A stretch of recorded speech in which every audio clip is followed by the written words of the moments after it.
What? What? What? What? What? What? What? What? What? Why can't you? Why can't you? Why can't you? Why can't you? Why can't you? Why can't you? Why can't you? Why can't you? I did this. Why can't you? Trying to share the link and it won't stop making noise. I hear the headphones and I hear it in front of me. Hi, everyone. Welcome to the show. Or something. Or something. Whatever this is. Welcome to it. There we go. All right, sent it out. I found out my mom does watch the show until we start cussing, and then she turns it off. Oh, she's one of those people. Yeah, she's cool with our message, but then she's like, ugh. And I'm just like, Thanks. And I'm just in my head, I'm just like, good. Because I don't need her. You know what I mean? I don't need my mom listening to my show like that. Like, I'm glad she's getting some information before she's like, oh my God. Stop talking about how they're sucking his balls. And it's like, no, but they are, Mom. You don't understand. They are sucking his balls. And I'm going to say it. They're ball suckers, Mom. That's not my fault.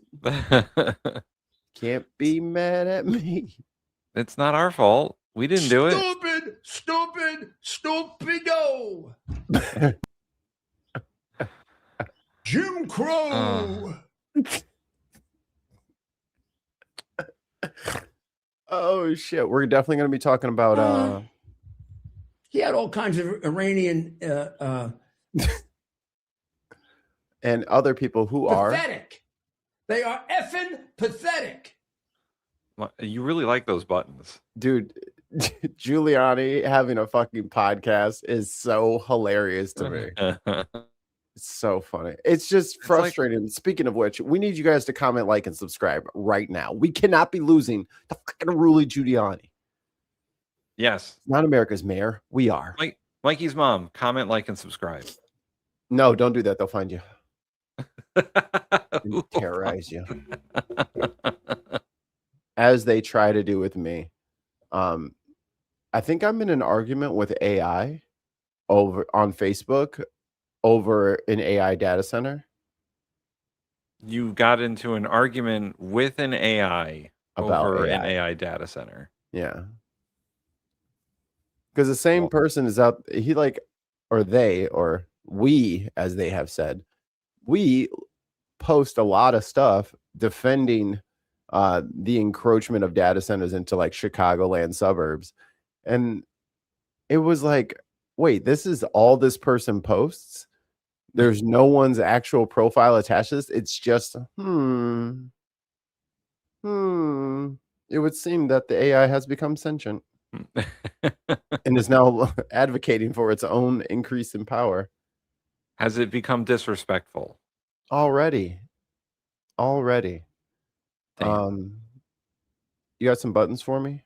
Because we got to say hello to I got buttons. Buttons for your face. Billy. Oh, wait, but Billy has a very specific button, and my brain isn't working. There we go. Linguini, martini, bikini. Do we even get any clips from his fucking campaign video? I think it was just too crazy. It was just too out there. Of course, Our Lady... I'm talking to you. Our Lady of the Bin side chat. Hi, Gina. Adam. The girls are fighting, aren't they? I just looked at the picture. I could never really see it because it's so small. What is going on in there? What is that room? Am I high? Crazy room. The room is making me high. PI, person impersonator in the building. Of how fucking square it is. We Shaza no D. D-less. I missed the We Shaza the end D of now. his little nose. No. Cuss away. She needs to get over the whole not cussing thing. Cussing is good for you. Fucking thing sucks. Fuck the hell. Fuck the hell off. Fuck the hell off. I'm Which pretty one was close. which? Which I'm one was pretty which? close.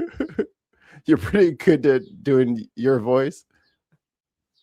Oh, hello. The darkest Lord Grant. Data, dumbass. She better not be throwing apple. Oh no. Oh no. I've not found any good, funny right-wing brain rot this week, and it makes me sad. Oh, damn. These were the free speech advocates. Speaking of free speech advocates, Viper Scott, our Lord and Savior. Howdy. Oh my God. Oh my God. Thank you for your question, Senator. Yeah, thank you for your question, McKinnon. Thank you. McKinnon, I gotta say, McKinnon, every time I show up in Tez's chat, McKinnon is fighting the good fight. McKinnon's already in there. Face covered in blood. Tim, I found them. And he just goes right back into the pile. It can only good happen. I think if there was ever a person whose mindset was like Warhammer 40K soldier, it's McKinnon. Blood for the blood throne. Bones for the skull throne. Damn it. Something like that. I don't know. Comment, like, and subscribe what the actual quote is, because we don't know what it is. I think it's bone for the bone throne, maybe. And something for Skulls the for the bone throne? Yeah, I don't know. I don't know that much Warhammer 40K lore, but I have friends that do, and so I know various stupid things. Where's Mark? Mark knows all that shit. Mark Ollie, god damn it. Why don't you teach us anything? Fucking worst teachers. I'm told that the upfront cost for playing Warhammer is quite expensive, but after that, you just become obsessed with painting minis, and then your life is consumed by it. So they become your precious. They become your precious. Oh. When last the wife and I went to Ireland, there was a Warhammer 40K exclusive store. Like, that's all they sold was Warhammer minis. And I took a picture of it and I sent it to one of my friends who's obsessed with Warhammer, and he's like, "Can you buy these things for me?" And I was like, I was there yesterday. No, I can't. See, that's your own goddamn fault. Why are you admitting proximity to this place? You told him that you were close to it when you should have said, or you should have showed it to him once you got back. And then I'm like, oh shit, Yeah, I'm already standing next to you. I'd have to fly all the way back. It looked good. Go fly back. And here's the cash. Here's $2,000 for spending money. And you go get those figurines right now. What if it was like the fine of a century and you could have, like, you guys could have come up on like an easy grip of cash. He was like, that's a collector's edition. Get it. And you're just like, fuck you. I'm not going back. So I heard that, like, you know, once you put together your Warhammer army, basically whatever your play is or whatever, your fleet, the figurines, the miniatures don't change. Like the miniatures, the models don't change. Only the rule book does. So it's different. It's different from Magic the Gathering, where Magic the Gathering is constantly putting out new stuff, crazy new stuff all the time. Warhammer, the only thing that changes really is the book. I just like saying Adeptus Mechanicus. I just think I like their lore is sick. I'm not gonna lie. Their lore is unbelievable. Crazy. I like the whole the God Emperor of Humanity stuff. Like that stuff is crazy. Have you seen the black guy who does he reads like the intro thing? Yes. Holy I think his channel's like Voice of a Dying God or something like that. Like, it is. Yeah. That's when I be talking, that's how I sound in my head. 40K is the new street drug. Are they called Spartans? What are they called? Space Marines. Space Marines. Space Marines. Hey man, you got any good Space Marines? You got some SMs? You got some of them SMs? you got some SMs, man. Oh, and they're all like, I gave it to you last week, man. That's all I got. I promise. I know you. I smell the paint thinner on you. You're lying. I smell that acrylic paint. I know what smell you got. glue. You broke something. You broke something recently. Let me smell your fingertips. It smells like resin over here. You got a 3D printer? I knew you did. You could hook me up. We could go in business together. Oh, that is so gonna be our future. Yeah, I don't relish that. Let us say for the record, damn, the doomsday preppers were right. Yeah. Yeah. I'm finding out that like so I teach, and I was talking to a colleague about the use of AI by students in writing essays and whatnot. Yeah. And he was like, if they pay for ChatGPT or Claude or whatever, you would never tell the difference in whether it was their writing or the AI's writing. I think that just goes to show that people suck at writing these days. Yeah. Yeah. Because I was having trouble with finding out that students were using AI. And I was here's how you can tell that students don't know how to use the AI properly or are not paying for the paid version. They will write an essay and there will be references. Let's say it's an academic paper. There'll be references, but no citations. Studies show. Exactly. Exactly. And so I as the teacher have to say, hey, this is plagiarism. I don't know if you know this or not, but it's plagiarism. You have trying to get expelled. Right. And they're like, but I wrote this. And I was like, no, you didn't. No, don't lie to me. I was a student last year. I know AI. Come on, guys. And that's the problem, I think, with the softening and the lessening of the slope of knowledge. It's supposed to be a little steep. Yeah. And that's what teachers are for, to help you over some of the extra steep bits. But knowledge is worth the fucking effort, okay? You're gonna have to try, all right? It sucks. It doesn't make sense at first, and it's very frustrating, but you can do it. We believe in you. Okay? So, don't sell your brain to them.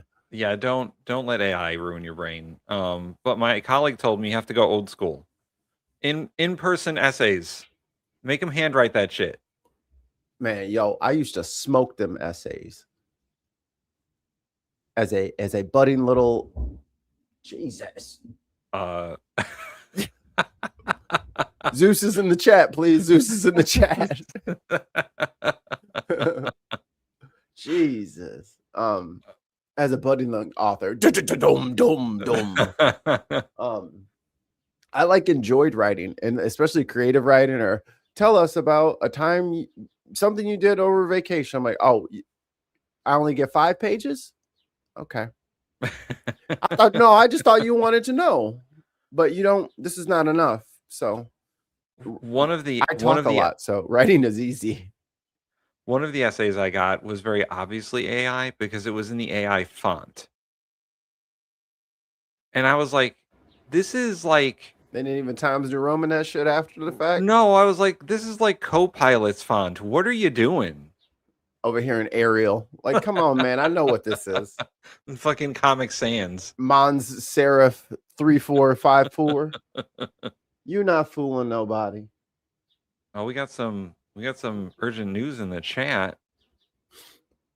The Supreme Court has ruled against Colorado's conversion therapy ban. Oh, great. That's cool. No, keep it up. Because when motherfuckers are just like, we're having real tax issues. We can't, because everybody left your state and went to a state where people are fucking normal. Until your little shit dries and shrivels up, you're gonna be fucking by yourselves up there on a fucking mountain. So that's actually a big problem, because there's gonna start to be a big disparity between the rights of people in certain states, and that causes civil war. I'm gonna leave and come back. I'm glitching. Okay. I'm gonna put up the video while you're on, because there's a breaking news video about the Supreme Court things. Let's see. Share. Bam. Bam. Bam. From the Supreme Court, a decision in the case of Childs versus Salazar. This is a case Colorado's ban on conversion therapy for minors on First Amendment grounds. Let's bring in MS Now legal affairs reporter Fallon Gallagher. Fallon, tell us about the decision in this case. This is one of those big decisions that we've been waiting for all spring. The justices here are finding that Colorado's law regulates free speech. This case involves talk therapy, specifically talk therapy. And they're saying that because it regulates free speech, it's subject to the strict scrutiny of First Amendment free speech protections. And because the lower courts here did not hold it to the high enough, strict enough scrutiny here, that they were incorrect. And what is going on over there, Mikey? Dude was doing this last night too. A fucking duck. Let me go get my rubber hat. Sided with Colorado, so the justice. You got to get one of those hard hats, one of those construction hats. Give me the whole suit, and I'm gonna have some sticks touching the corners of the room. This is here I'm gonna look like a little fucking Tesla coil in here. Justice Gorsuch writing the majority opinion, and the only dissent here is actually Justice Jackson. There are a few concurring opinions, but right here the court 8-1 saying that this speech, what are they doing over Colorado there? law regulates free speech and therefore must be subject to strict scrutiny.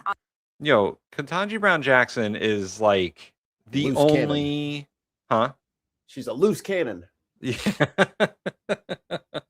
But she's reading the laws and applying them. Right.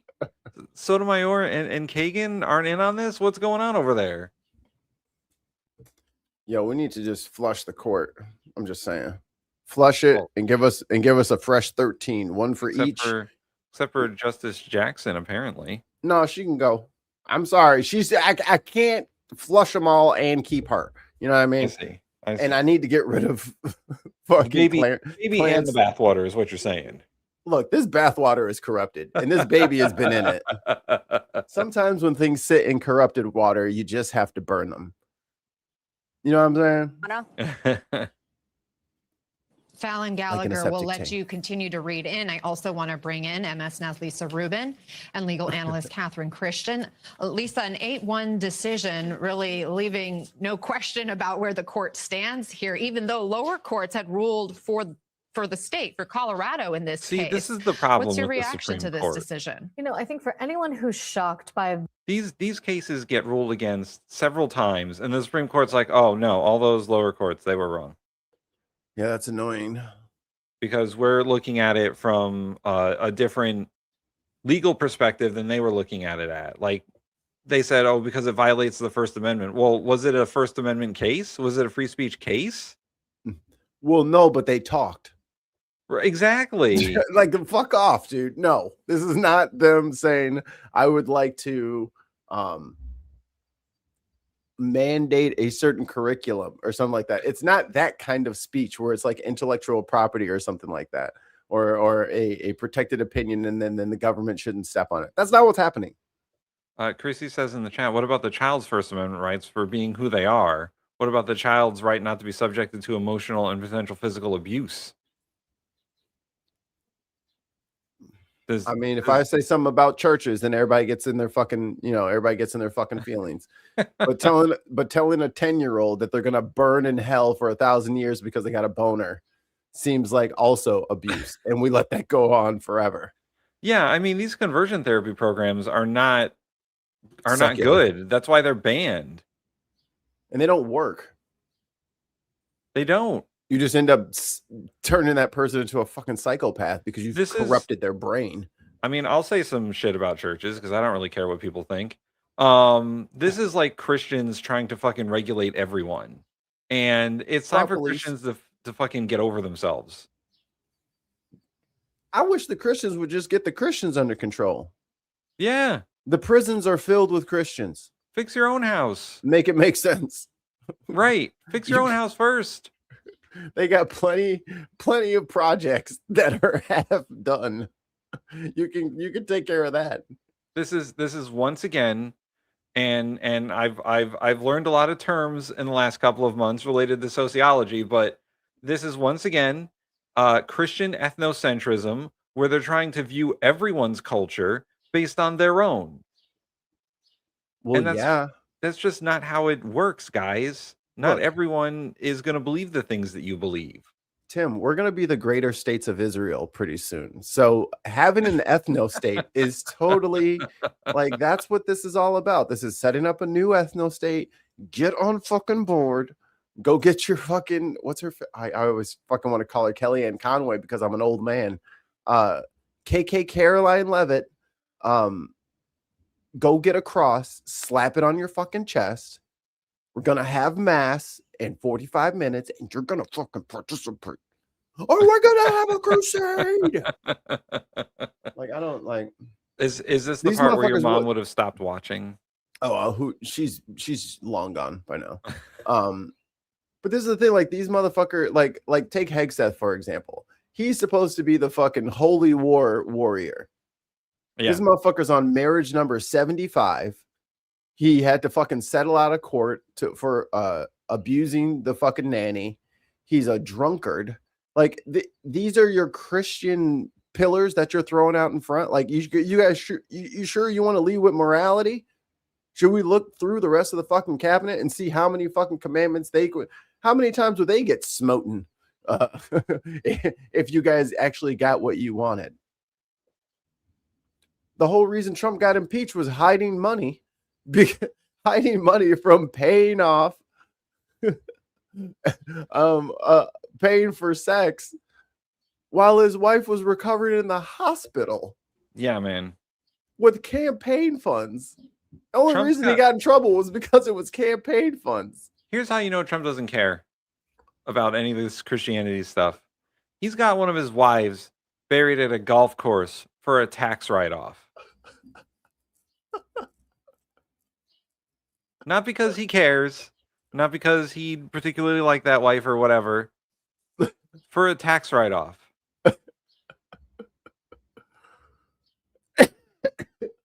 The person in the chat says the issue is there are infinite denominations of Christianity, so MAGA Christians are not a good representation. I beg to differ because the MAGA Christians probably have a little bit of everything going on in there anyway. Like they're not their own. Evangelical is a big circle. In the Venn diagram of Christians and evangelicals, they do overlap quite a bit. So do you know what the Oort cloud is? No. OORT cloud.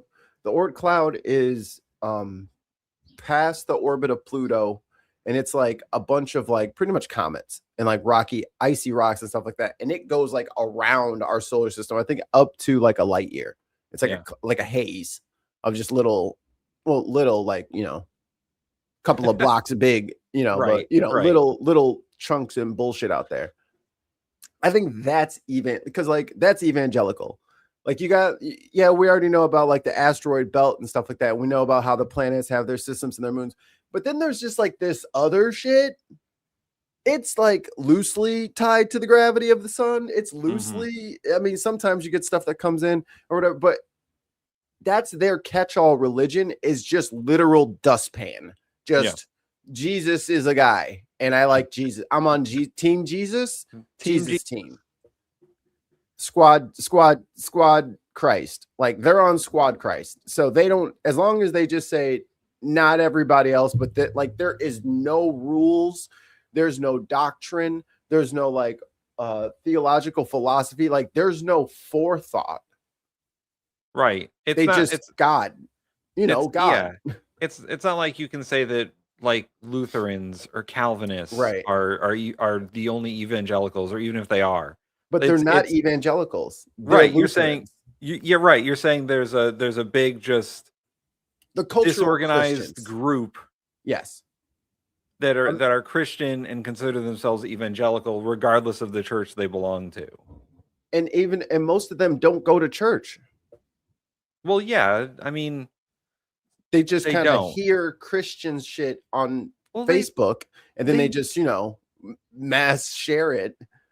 They don't actually believe they don't, and this is why it's fun. Like when me and Neil, check out me and Neil, the 604 atheist, on his channel. PC, can I get a link? Neil loves Legos.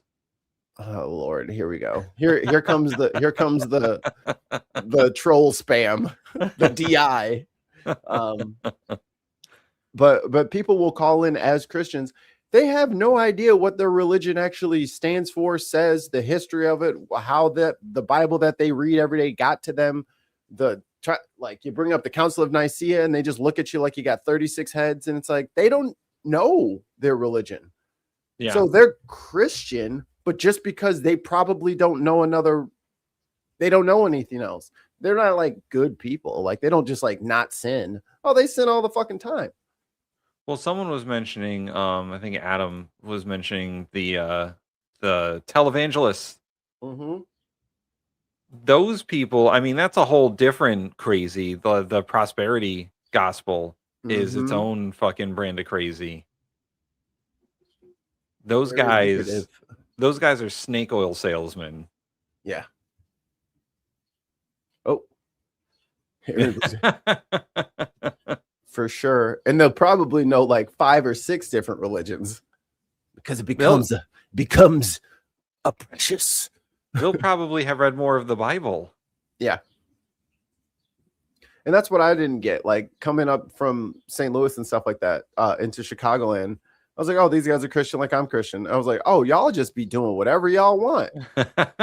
Oh, yeah, I can't do that. I can't do that. Shall not happen. You're watching another minute of this. Speaking in tongues over the phone. The Holy Spirit is on a 3-way call. I love the whole, I'll send you a colored ribbon and you send me money, but put the colored ribbon under your pillow to get more money that you can send me. Hey, you want some of this palm oil that I get from the from the market? $60 a barrel. And I charge y'all $100 per ampule. The direction that the court took in this, I would recommend to them to read Justice Kagan's concurrence, which I just had an opportunity to look at, because that really presents the real issue before this court, which is that the law didn't just regulate the content of speech, it regulated viewpoint. What she's saying is Colorado, by banning therapists from talking about the possibility of conversion therapy or therapy that would help them redirect their sexual urges, but by allowing them to support, for example, gender-affirming care, on the other hand, is expressing a clear viewpoint and siding on one side of the issue versus the other. And Justice Kagan says, look, consider if Colorado's law was the mirror image of that. It would still only offensive. This would be a much closer call, Justice Kagan says, if this were viewpoint neutral and instead just regulated a subject matter of speech that is forbidden, for example, in doctors' offices. That would be a much tougher call. Justice Kagan may be signaling to other states that have a concern about things like conversion therapy. There is a way potentially to do this that wouldn't trigger this 8-1 divide that you see among this court. What's offensive here is that you are telling people of one viewpoint that they can't express it while expressly endorsing the other viewpoint as permissible within the space of talk therapy, for example, Anna. But what if the one viewpoint is proven to not work? Like, we talk about it, conversion therapy doesn't work. It doesn't. It's oppressive, and a lot of times people that go through conversion therapy don't have an option. Right. So if these therapists have this outcry for saying, oh, well, we can't express our opinion about conversion therapy because of this law, perhaps it's because it doesn't work. And it's scientifically proven not to work. I was about to say, like, where's the journal saying that this works? And then you can add it. It's like when people argue about alternative science. It's like, you know what they call science that works? Science. You know, like there's no extra monicum. Like everyone wants to do whatever the best thing is. So if you have a provable, repeatable thing that works, okay, we'll try it. You won't do the study, and you can't do the study because it's not fucking ethical. Right. And the studies that are done that are out there about conversion therapy either say it doesn't work or they've been paid for by groups that have skewed the research. Brought to you by the Heritage Foundation. Right. Or even worse, like very like deep Christian Brought to you by Monsanto. No. Like the Christian Science Reading Room or whatever. Totally not a cult.com. Totally not a cult. Oh, so when we were, quick aside, me and my wife are house hunting a little bit, and we found a church for like $150,000. I was like, if you buy that church, I'm starting a cult. If you buy a church, I'm starting a cult. I'm getting the little V-neck, the little Mandarin collar joint. I'm gonna be walking around like this all fucking day. But I was like, oh, we can make it into like a concert venue because good acoustics. You can't waste that sanctuary. Vaulted ceilings, those are good for acoustics. And then all the rest of the building, restaurant. Oh my god, Mexican restaurant, a multi-purpose church. Mexican restaurant. Guess what it's called? What? Holy Mole. Let's go, Holy baby. Mole. Oh my god. Welcome to Holy Moly. That's me. Mikey, what would be the name of your cult? I will take suggestions. I'm starting a cult. Oh, well, that's the goal here, right? I kept saying the Bintifada, but then Tim told me we were going to get flagged by the government. The Binfidels. As the former leader of a cult. Yeah, wait a minute. It is more fun to be a member of the cult than the leader. There's a lot of paperwork you got to do. I should have put that little kid there. Wait a minute. Wait a minute. Trying to tell me not to do a cult so you can get more cult. I mean, I could send you the logos and everything. I already got one set up. Can you be part of multiple cults? Probably not all the way, right? You got to be all in. It depends on the cults, right? Maybe some cults are mutually exclusive, but maybe some are like, yeah, you can do a little bit of this and a little bit of that, and a little bit of, whatever you want. Can you be brainwashed by two people at the same time? I don't know. I think you wash some of your friends' paint off when you try to do your stuff. It doesn't. Stupido. That's the name of the cult. Come to the Stupido cult. Please don't knock my guitar over. Thank you. It sounds like that the room you're in is constantly trying to be broken into. And I'm just waiting for like the door to fly open and someone to just tackle you.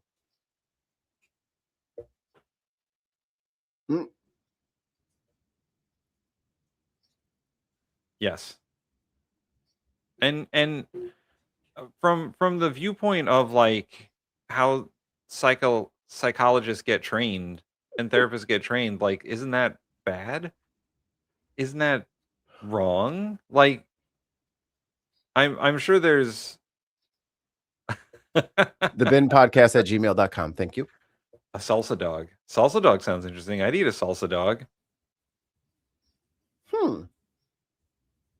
Like I could make it into like a walking taco. Ooh. Okay, we can't do this. We can't do this. Are hot dogs tacos? Stop it. You're gonna get us banned in Mexico. And I want to go back there. Listen, I'm just here asking the hard questions. Are hot dogs a taco or a sandwich? Oh, he's looking down the end of his little nose. You just think you just know everything. The free speech advocates. You just think you know everything. I'm just asking questions over here. So yeah, the Supreme Court thinks that Christianity is great and fine, and everyone should be Christian and straight. That's what the Supreme Court thinks. How about this? Some people aren't, and then you just leave them the fuck alone. Nope. Can't do that. Come on. It would be less work if you left queer people alone. It would be less work. I will also draw your attention to the bottom right of the screen where it says that the Supreme Court will be hearing. I said screen. Yeah. What? Oh. MS Now. Oh, just above that. I can't read it. It's too small. It says Supreme Court birthright citizenships arguments are tomorrow at 10 a.m. great. So Way to go, Black MAGA. I hope you're proud of yourselves. I So, hope you're you know. thoroughly impressed with the good boys you've been. I can't wait. Thank you for someone understanding that this motherfucker, like Tim, we're gonna have to bail from this sinking ship at some point. We need somewhere to land. I'm just asking questions. I'm like, come this is the Bin podcast family. Yes, coming through. Wait. Him with the hat. I know your face. I know your face. Is today really International Transvisibility Day? Because damn. Is it? See, and that's the other part of this petty ass administration is they always do shit on like, you know, disrespectful like anniversaries or birthdays or something like that because they're fucking assholes. Here, I'll bring up the old playlist. Well, for all of our trans family out there, we see you. We see you. We love you. You're part of the Bin family, and we will fuck people up on your behalf if necessary.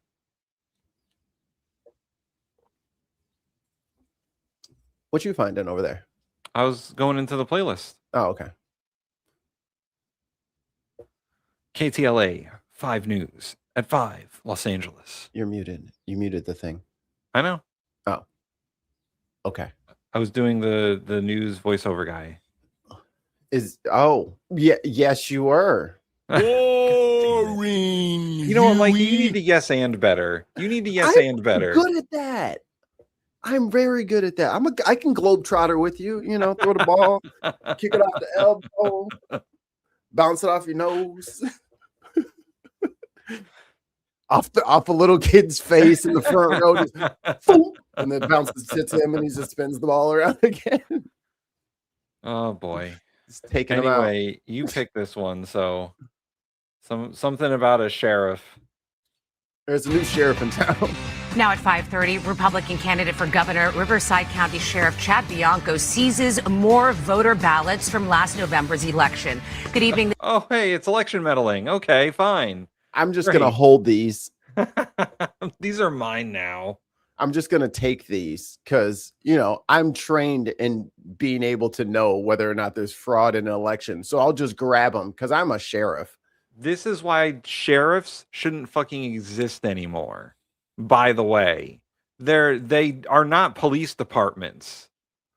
No, they're judges' police departments. They are a holdover from an old justice system that America used to have.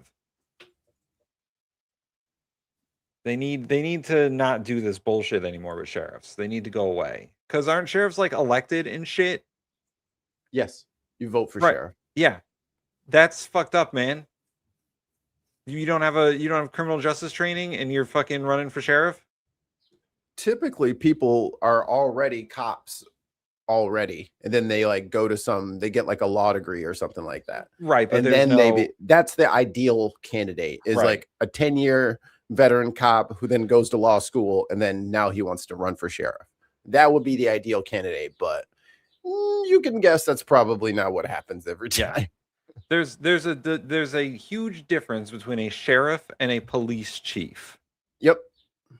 If they have some Leo experience, because you might need to knock down some doors or something like that, because the sheriffs do a lot of the warrants, especially the judicial warrants that's carried out by the sheriff, as opposed to like local PD, because they need to be pulling over people for fucking license plate covers and having a little green tree on their fucking mirror. Oh, what's that? Your music is too loud. I'm sorry, I couldn't hear you, officer. 15 motorcycles just went past at 200 decibels. Can you repeat that? I'm sure if we tried to explain the layers of law enforcement in America, it would baffle people. Because it's not just sheriffs, it's not just like town or city police. There's also like state police, federal law enforcement, multiple layers of federal law enforcement, highway patrol. Like, it's insane. There are so many cops in America. Yeah, there are so many. And more than people really want to admit. There are too many cops. Tim, or conversely, don't we just need 15% of the population to be cops? Why don't we all just be cops? Why aren't we all just police? Wouldn't it be hilarious? Like, I swear to God, we are becoming more and more Klingon every day. Like, we're just becoming this brutish warrior. Yes. Yes. Hopefully. If I don't get sucked up in a tornado. But yeah, just put like 15% of the population as patrolling the population, and then there will be no crime because everybody is a cop. Yeah, everyone's a cop. And most of these cops do crimes on camera anyway. Like, I could give you a whole afternoon of delight of fucking cops doing drugs on duty, of having sex with people to get them out of tickets, having sex with each other. Like, they don't do, these are fucking, they're just like lost boys out there, just doing whatever comes to their mind first. I mean, we have our own basically investigative series on those cops that were found out for profiling people. Oh yeah. And that's one of the ones. Never mind the fact not Kentucky, in Tennessee, they had, I think, 30 cases in a year. People getting pulled over for DUI, same couple of cops blowing zeros on the breathalyzer, stone cold sober. It's like, well, I gave them the test and they failed the test. So what? They're not coordinated, or you don't give very good instructions. Okay, what did their blood say? No alcohol. What did their breath say? No alcohol. 30 of them. And if you fail that, that's your license revoked for a year until you go to court and fight it off. Right. You cannot drive. Well, even in Connecticut, our state police got found for corruption and profiling when they were giving out tickets to more minorities than they were white people. And then when they got found out for doing that, they tried to cover it up by issuing tickets to people they didn't actually issue tickets to. Is made up tickets. They just made up the numbers when they're like, when investigators were like, hey, you guys are profiling people when you pull them over, and they're like, no, we're not. Look at all these tickets we gave to white people. Look, John Smith, 45,000 tickets. Clearly, I am not inflating things. What are you saying? And those are the state police. Those are the highway patrol guys. Like, I can only imagine what the local law enforcement's doing. Sleeping with everybody, doing all the drugs in the evidence room, everything you saw in every cop show. Everything you've ever seen in a cop show is based on fucking reality. Go watch The Shield. That's what the cops are up to. Anyway, back to this training day. Back to this sheriff seizing ballots in California. I need to put that on. I didn't know you like to get wet, Jake. We need that on the soundboard. This is the KTLA 5 News at 5:30. I'm Cher Calvin. And I'm Micah Ullman. Bianco says he is investigating claims of voter fraud. His actions have alarmed state law enforcement officials who have already told Sheriff Bianco to halt the investigation. KTLA Shelby Nelson is live from Riverside. Yeah, what part of the elections process are sheriffs involved in? None. Yeah. I would arrest them. I would arrest them too. That's what needs to start happening. Is some of these crooked ass Trump loyalists need to just start getting in get some new bracelets on them fools. Yeah. They don't even have to get prosecuted all the way. Just start locking them up overnight. Start putting them in prison, see what happens. They'll slow down. Yeah. First scene, Shelby. Sure, Micah, this is really heating up. Last Friday, Riverside County Sheriff Chad Bianco had talked about what he was doing, what he was looking into. Well, it wasn't until this week, AG Rob Bonta tells us that they learned that Bianco and his office had already started seizing an additional 426 more boxes of voter material. I just want to point out, I got mesmerized by the crawl down there, the little ticker. Mm-hmm. There's some wild shit going on in California. Do you see this? What did it say? I can't. It's too small. It says 17 kilos of fentanyl and 500,000 counterfeit pills and more were seized in. That's in addition to Glendale PD. 1,000 boxes they had already received. Before that, they're like local town gives out orange juice in celebration of Zootopia 2. Like, what the fuck is going on over there?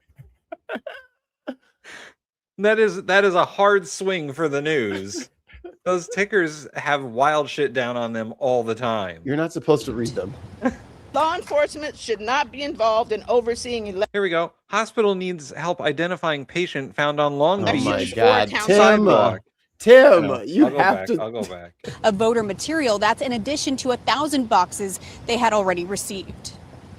Law enforcement should not be involved in overseeing elections or counting ballots.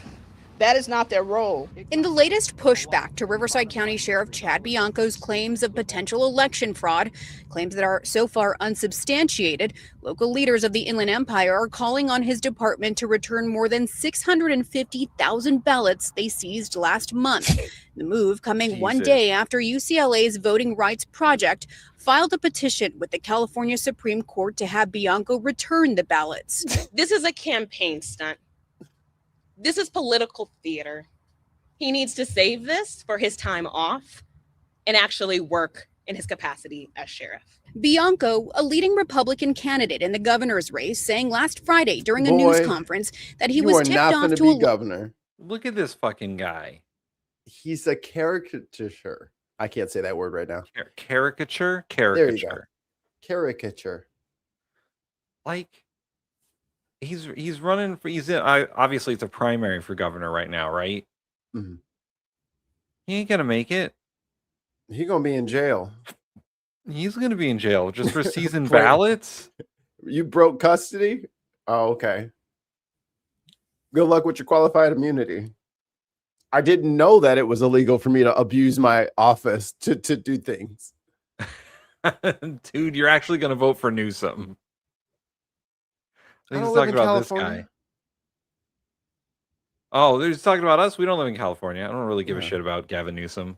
Yeah, Fuck that guy, actually. I would vote for Gavin Newsom over a sheriff that's stealing ballots. Like, what are we fucking talking about? And if Matt, if you're out there in California, you're gonna have fucking Kamala Harris as your governor, and there ain't shit you're gonna be able to do about it. That sucks. Governor for you, Harris. That sucks for you, bud.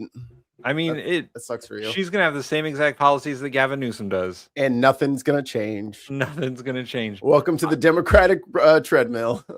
I do love how people in California are constantly outraged about who their governor is. Right. It is hilarious that they will vote for a dude and then we got to recall this guy immediately. And then he doesn't get recalled.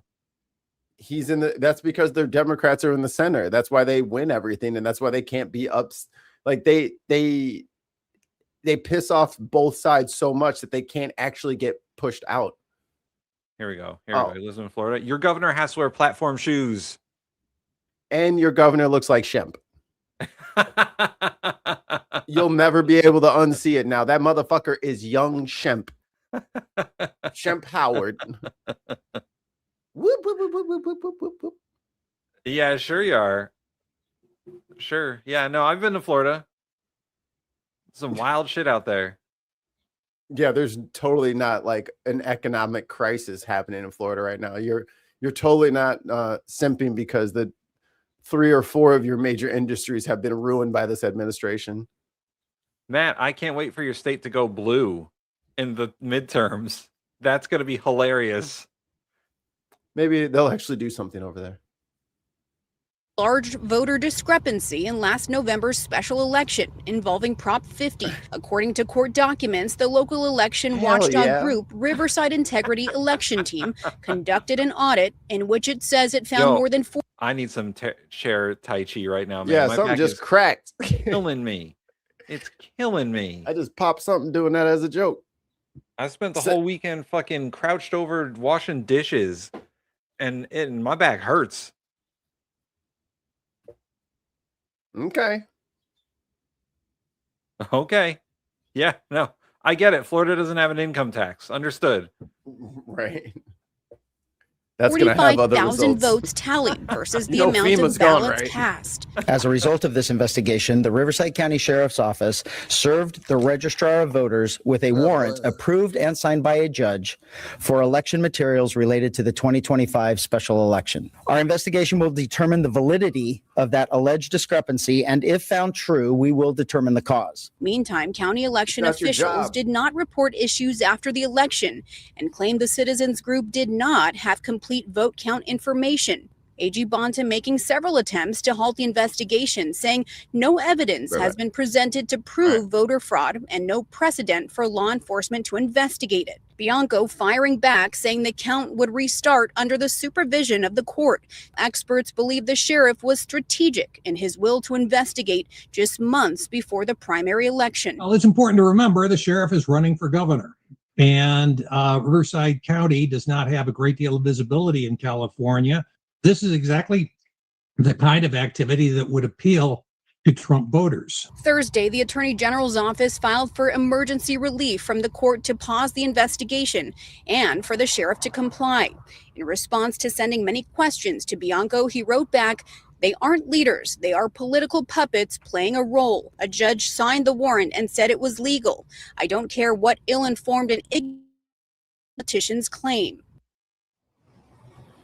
Now, Bianco tells me the counting is on hold right now. In the meantime, a hearing is scheduled for Monday at 8:30 in the morning here in Riverside to determine what is next. Reporting live in Riverside, I'm Shelby Nelson, KTLA 5 News.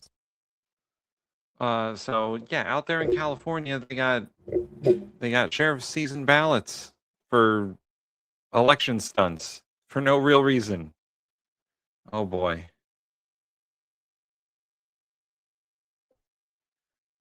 Let's move on to whatever's next on the old thing.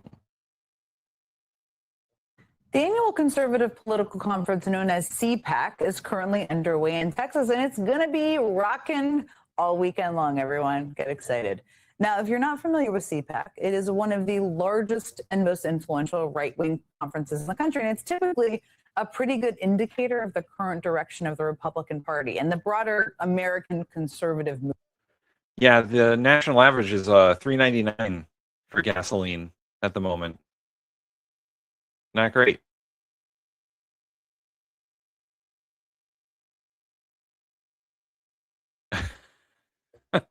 Republicans don't have a chance in California because there aren't enough Republicans in California. It's just how numbers work. Also, because Texas did the same in Texas, right? We all understand that it was a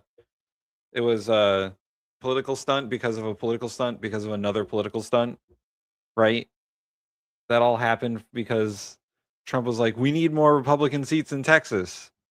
And Gavin Newsom was like, okay, well, we need more Democratic seats in California. Like, it's all political theater. We understand that, right?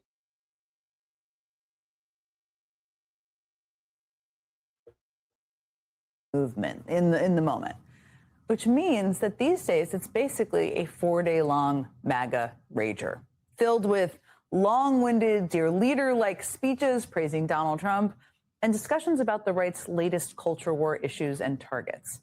Now, just to give you a sense of the vibes I'm talking about, here are the names of just a few of the sessions this year. Defeating communism, and we mean it. Don't Sharia my Texas. We worked on that one. Give them a button. Cigars, Steaks, and Ivermectin, a Maha survival guide. The president will sue you now, how the legacy media was defeated, which literally was immediately, and I love this part, and with zero hint of irony, followed by the censorship industrial complex. Now, the other thing to know about CPAC is that it's kind of like a bizarre right-wing Comic-Con where conservative activists, politicians, and personalities gather together to rub elbows. You can see anyone from top elected Republican politicians to key Trump administration officials, like the #2 guy at the Justice Department, Todd Blanche. Yeah, he was speaking. You can see border czar Tom Homan and right-wing media figures like Steve Bannon. Heck, you can even see Trump pardoned seditionist and Proud Boys leader Enrique Tarrio there. Seen here, palling around with adjudicated liar and disgraced former Border Patrol commander Gregory Bavino, taking a little thumbs up Bavino was photo there together there. The MAGA fever dream that is CPAC, everyone. That is what it is.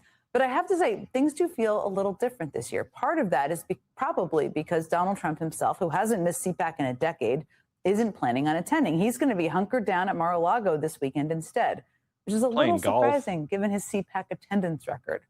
And given the fact that he really misses an opportunity to have a room full of his cult followers clap for him.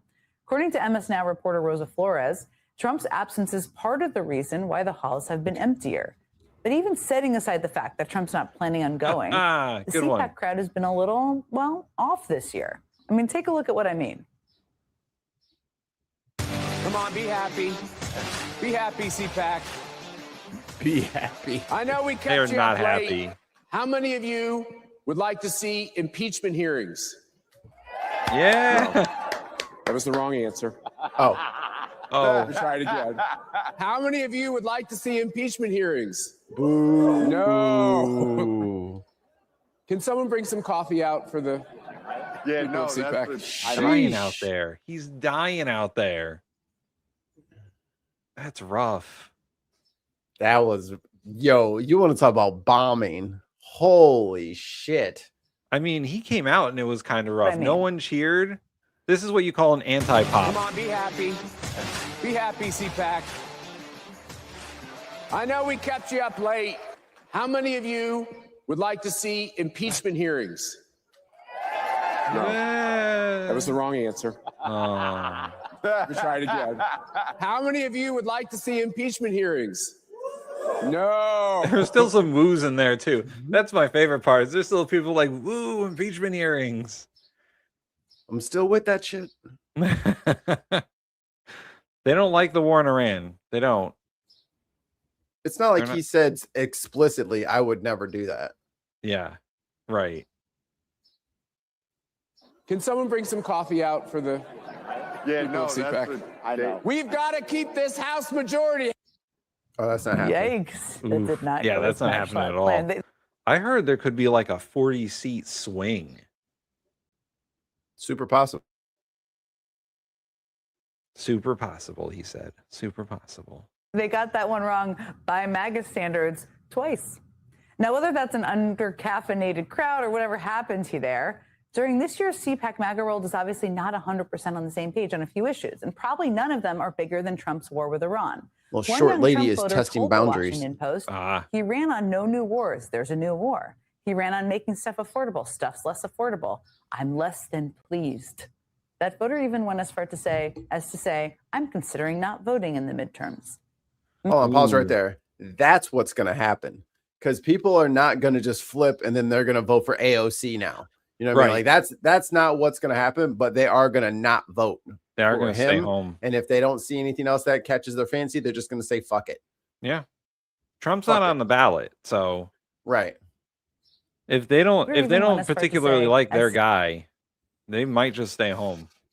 You know, last time I did vote Republican, they don't backstab me.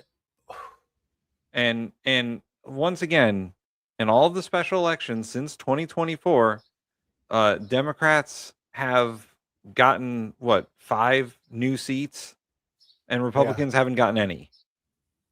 Yeah, they lost. I think it's been a sweep of the special elections. Gina says, if you think this is painful, I watched Rob Schneider do stand up at CPAC. Cringery. Oh boy, he is. Whew. Yeah, I heard he's all in for the MAGA. Dude, just move to Israel. Like, for some of these people, it's like, dude, you will never be happy in this country again. There's way too many non-Zionists here. You're just gonna have to move out, man. There's too many. And I heard at the No Kings protest over the weekend, there were some MAGA Republican Trump folk who were like, "Not me, not anymore."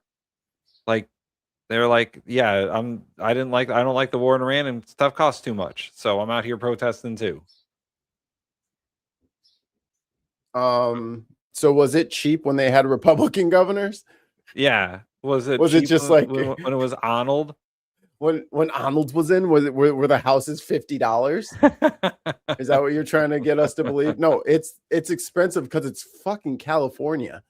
It doesn't get above like 80 degrees and it doesn't go below like 60 degrees. There's palm trees everywhere. It's sunny all the time. It's like a fucking tropical paradise as a state. Well, for most of the state. And then, what's the other parts of the state? Lush rainforests or beautiful mountains or arid dry. Like they have everything. They have every climate. Yeah. They cheated. Yeah. So the No Kings protest was about 8 million people. I wanted to grab a screenshot of it, but I forgot. I went and looked on Saturday on Fox News's videos from Saturday. This is the end of the night, so like 11:30. And I put anything else out that day. They had zero anything about. I mean, they had like 3 things about Tiger Woods getting a DUI, a bunch of shit about Iran. Nothing about the 8 million people that had taken to the streets. Just in, nothing. Nothing about the largest single-day protest in American history. Nope. Nothing. No, what? And then this morning, they had a thing talking about the communists are talking about ruining the country. It's like, oh, yeah, it took you a minute. Took you a minute. Speaking of ruining the country, let's hear from Steve Bannon. I'm considering not voting in the midterms. I mean, can you blame him? Look, Trump's base is clearly divided right now. The cracks are showing. I mean, just listen to Steve Bannon on the CPAC stage earlier today. We're in the middle of a war right now, or let me say probably the start of a war.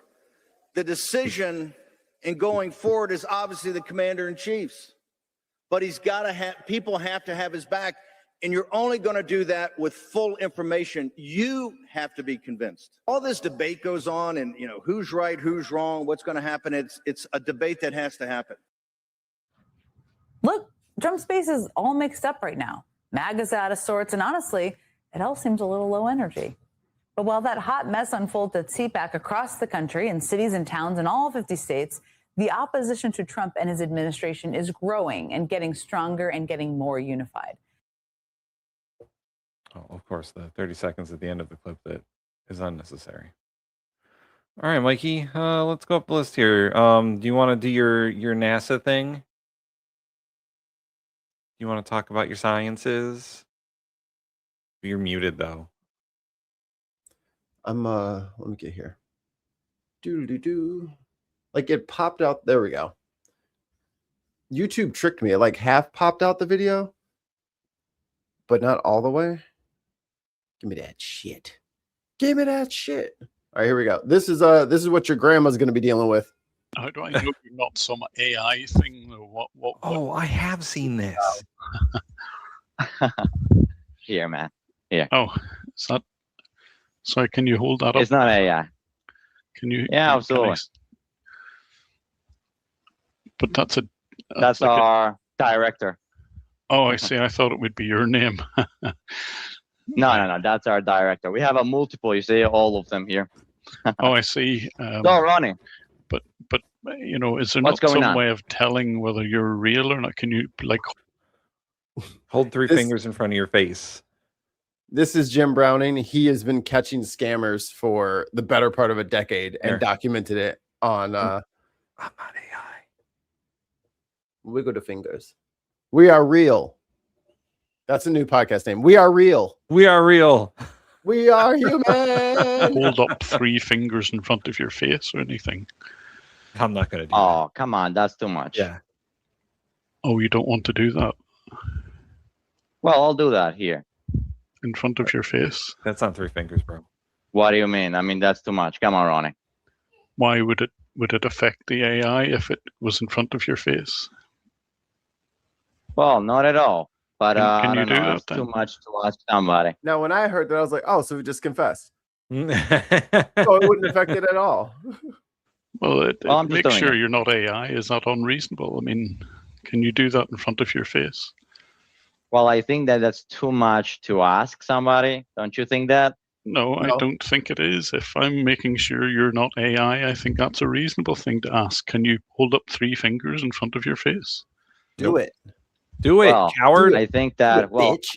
Is that enough? No, it's not in front of your face. Well, that's too much, don't you think? Yes, it is. Because, if you were real, you would put up 3 fingers in front of your face. Yes, I thought so. Yeah, run, bitch. He fucking rage quitted. Okay, so if you guys find yourselves in any sort of Zoom meeting with a person that you don't know, make them show that they're real. Or what that was doing was voice filter, voice accent changer, totally different person on the call, and then they put a mask over the person. So I think the 3 fingers in front of the face also fucks up the mask where it can't process that fact. Right. You know, it's too much. Make them do the "you can't see me." I only do deals with John Cena online. Only him.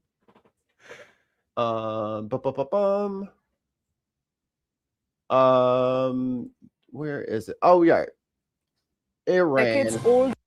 Iran. Iran. Here we go. For all y'all who are like, he's a peaceful president. He would never. The US again, the country should respond aggressively, taking control of key installations to recover losses. The interview recorded during the Iran-Iraq war, when the Strait of Hormuz was a critical shipping route, highlights Trump's long-held view of using force to protect US interests. Let's quickly give you a reminder and play out this one video when he was 41 years old, and he's taken to Truth Social. 41 years old in Let's 1987. take a look. And we're still dealing with this motherfucker. Like, come on, guys. All right, here we go. I'm personally tired of seeing this great country of ours being ripped off. But as far as Trump is concerned, our allies are only part of the problem. The real culprit is Iran. Why couldn't we go in and take over some of their oil, which is along the sea? How would you do that? Would you send in the Marines? Why can't we just steal from people? You know, Iran had TV in 87. You know, they heard and saw this. And if they haven't, or if they didn't, they have been refreshed on the material. You can't say, well, you know, that regime's so bad. It's like, motherfucker, you just said you want to rob me. Would you take a chance in a war? Let them have Iran. You take their oil. That's what How? How? I mean, do we want a war? What do you mean we in, take their oil? You go in. You're How gonna have do a we war, go Barbara. in? You're going to have a war by being weak. Okay, how do we go in? What do we do? Excuse me. Yeah. You're going to have a war. Look, lady. Look, Madam Barbara Walters. Madam Barbara Walters, who's looking stunning in 87. Stop asking me to detail what I'm talking about. I just want to yell. God damn it. God damn it, Dave. They got the hands and everything. You go in. You're How gonna have do a we war, go Barbara. in? You're going to have a war by being weak. Okay, how do we go in? What do we do? Excuse me. Yeah, by being weak. By being weak.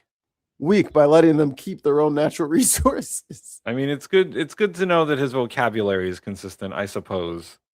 Yeah, but like, listen to how quickly the words come out. I know he's got a lot more gusto than he does nowadays. He's got more horsepower. Going to have a war, and it's going to start in the Middle East. What if the Soviet Union said you do this to Iran? We're going to by you. I don't believe they do They're it. still talking about the Soviet Union. That's how old this is. The next time Iran attacks this country, go in and grab one of their big oil installations, and I mean grab it and keep it, and get back your losses. Or attack them first. Right. Or don't wait for us to get attacked and just attack first. Right in the middle of negotiation with them, actually. Yeah, have them come over for a meeting and then attack them. And then go after them. Some red wedding shit. Siddhant Mishra joins us with more details. Siddhant, Yeah, I'm not really interested in you guys' commentary. I just needed the clip. Oh, is there more? I added this to the overlays. I think you'll enjoy it. There you go. That's AI. He never said that. That's AI.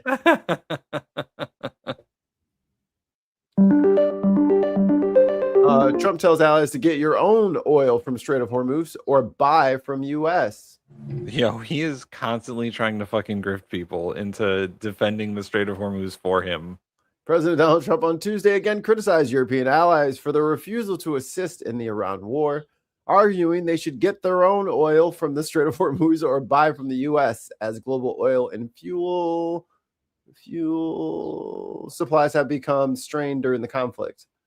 I thought they had a clip of him. Okay, well, this is just a slideshow. I'm not interested in this. Bad video. But who just said it in the chat? There you go. Chris C, our man on the street.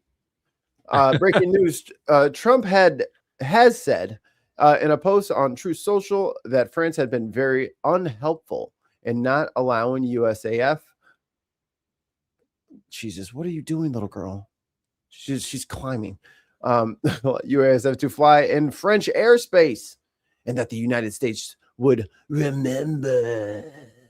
Yeah, write it down, take a picture. Won't give a fuck. No one cares, guy. One Y'all ever heard of adopting a? This would be our feel good story, but here you go. Y'all ever heard of adopting a biker? Well, this is a perfect example of it. I'm running through the mountains in North Carolina, and I find this guy. He's doing 40 in a 70 in the rain, just trying to get home. Roads are slippery. He's driving well within his means, staying safe. But he's got all these other cars jumping around him, getting right on his back bumper. So what do? I adopt a biker. I get behind him, I give him some cushion, let him drive at his pace, and that way he can get home safe. Just try it sometime. Adopt a biker. Do it, nerds. Because sometimes it rains while they're out at lunch and they are fucked trying to get their fucking bike home. So instead of getting up their ass, protect them. All right. Until they start, wielding whips and chains and start taking off fucking mirrors. And if they have a spiked helmet, you know what to do. You know what to do. Right. Oh, is it noon yet? Right. Artemis. So Artemis is about to do something, or they're having a press conference about Artemis. Artemis 2. Here we go. Here, where's the press conference? Oh, here we go. Oh, this is a great press conference. Fucking, what is this? It's the rocket, guys. Yeah, it's totally the rocket. It's a rocket ship. Yeah. So Artemis is our new program to put people back on the moon. Cool. Totally necessary and awesome. It's not like we're fucking about to die down here. Literally going up in flames. But this Artemis mission has been largely been a fever dream of Trump, because Trump always wants to be the best, coolest, biggest boy for all things. So of course he wants to put somebody back up on the moon. And of course they made these unreasonable timelines. Needless to say, guys, the inquiring minds have no illusions that this shit is not going to happen. One of the worst parts of this is this is from Smarter Every Day. Shout out to Destin. So this is how they plan on launching. Here, let me make it even more bigger. This is how they plan on launching. They're going to get into low Earth orbit on the left. And then they have all the little numbered here, all the steps for all the burns and all the stuff. See, the problem is this little, when they arrive at the moon and then they just start orbiting in a totally opposite and perpendicular format, they have not talked about the engine to do that little maneuver. They say we're coming out with it very soon. Okay, like they're preaching. Oh, we got something on the NASA one. No, it's flickering. Okay, didn't we already do this a bunch of time in like the 60s? Yeah. And you know what's even crazier? We left the fucking instruction manual. Like, if we wanted to build another Saturn V rocket, we literally have the schematics. We could do it. It would just be a lot of money and very hard, but we could. That's the kind of rocket you need, the kind of thrust we're talking about to get all the way to the moon. That's what you have to have. They are talking about using Elon's piss-ass little Falcon Heavies But guess how many they're going to need? 9, maybe 16, 9. maybe, and all of these in stages, and all that. Like they don't have a strong enough bump to get up there, and so all of this is a way. Like I get that they want to keep running back and forth and trying all these different. What is she eating? Oh my God! I'll be back. Okay. So here we are. Let's see what's going on in the chat. Chris C says, breaking news, Charlie Kirk bullet. Analysis finds no conclusive link to rifle found near scene. I did not say that well. I did not say that well at all. Oh, we covered that already, but Trump said on Truth Social that France was not very helpful in allowing the U.S. Air Force and not allowing the U.S. Air Force to fly in French airspace, and that the United States would remember. Mike already covered that. The hat is not for sale. Stop trying to get my hat. McKinnon, are you in the chat? Can you like put Tim's hat on the fucking in the store? Just put a hat in the store that says Tim's hat. That's all you got to do. We should put that on t-shirts. Just a picture of our hat. Oh my God. Counter. Yes. The Tim's hat shirt. Yeah, let me go back to Destin here. Let's hear what him say. To be clear, this is after Artemis 2, which is about to happen. So on Artemis 3, in order for this to work, like it starts up at the beginning, anyway, we've never done cryogenic refueling in orbit. Humans have not done that. Am I wrong about that? Somebody correct me. Am I wrong about that? Okay, let that sink in. Humans have never done cryogenic refueling in orbit up to this point right now. So make all the charts you want, but we need to take some steps. So I don't know how you guys are doing your programs, but I think this is very, very interesting. And I think it's important for you guys to talk about this with authority because you're smart and you know things. All right. Don't get smart and I know things. Technology demonstration. Focus on the mission. Focus on the mission. Focus on the mission. I sound kind of arrogant right now, don't I? Please understand, I'm trying to be the voice of the 60s engineers. At least that's what I'm going to tell myself. So it can only good what happen. Is the mission? Some really cool people. Really, really cool people. These folks are awesome. If you've ever met any of them, you know they are legitimately awesome people. They really are. So my advice, and it's not my advice, it's through the generation of my grandfather, is keep it skipping. Like they tried this. Okay, that worked. Oh, what if it doesn't work? Okay, we're going to go to this. Okay, and we're going to go to this. They had redundancy after redundancy after redundancy after redundancy, all the way down to the bolt cutters. And Harrison Schmidt said there was one thing after this. I just want to know what that was. Like, what is that? That's amazing. Are we building that level of redundancy into today's systems? Go look at the documents. This is a real thing. Bro. What is this? What is going on? Are they building a moon base? Are they finally building the moon base? Look, again, he in a much longer winded fashion was describing how the LEM had redundancy on redundancy on redundancy. Like they had they had game planned every single scenario, tested as much as they could. And this is in the briefest period. Like this is only in, the Apollo program was only like 10 years. Like, so to go from like computers the size of a room to getting someone on the moon, like they did a lot of work. They did a lot of slide ruling. Look at this shit. Look at it. Look at it. So it kind of looks like Kerbals. Yeah, it kind of looks like a little bit of the setup they had in The Martian, the movie. Like it kind of looks like they stole some of that and was like, let's make some 3D models. We got to do better, y'all. It doesn't help that NASA's budget has been slashed and slashed and slashed. No, but they can partner with SpaceX now. Who the fuck, or Blue Horizon, who the fuck would want to do that?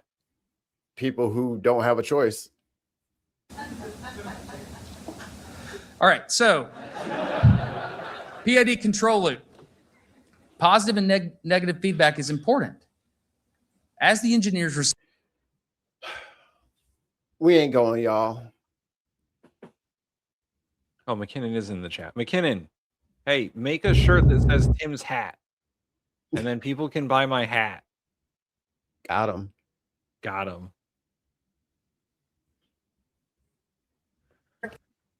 But back to more lies.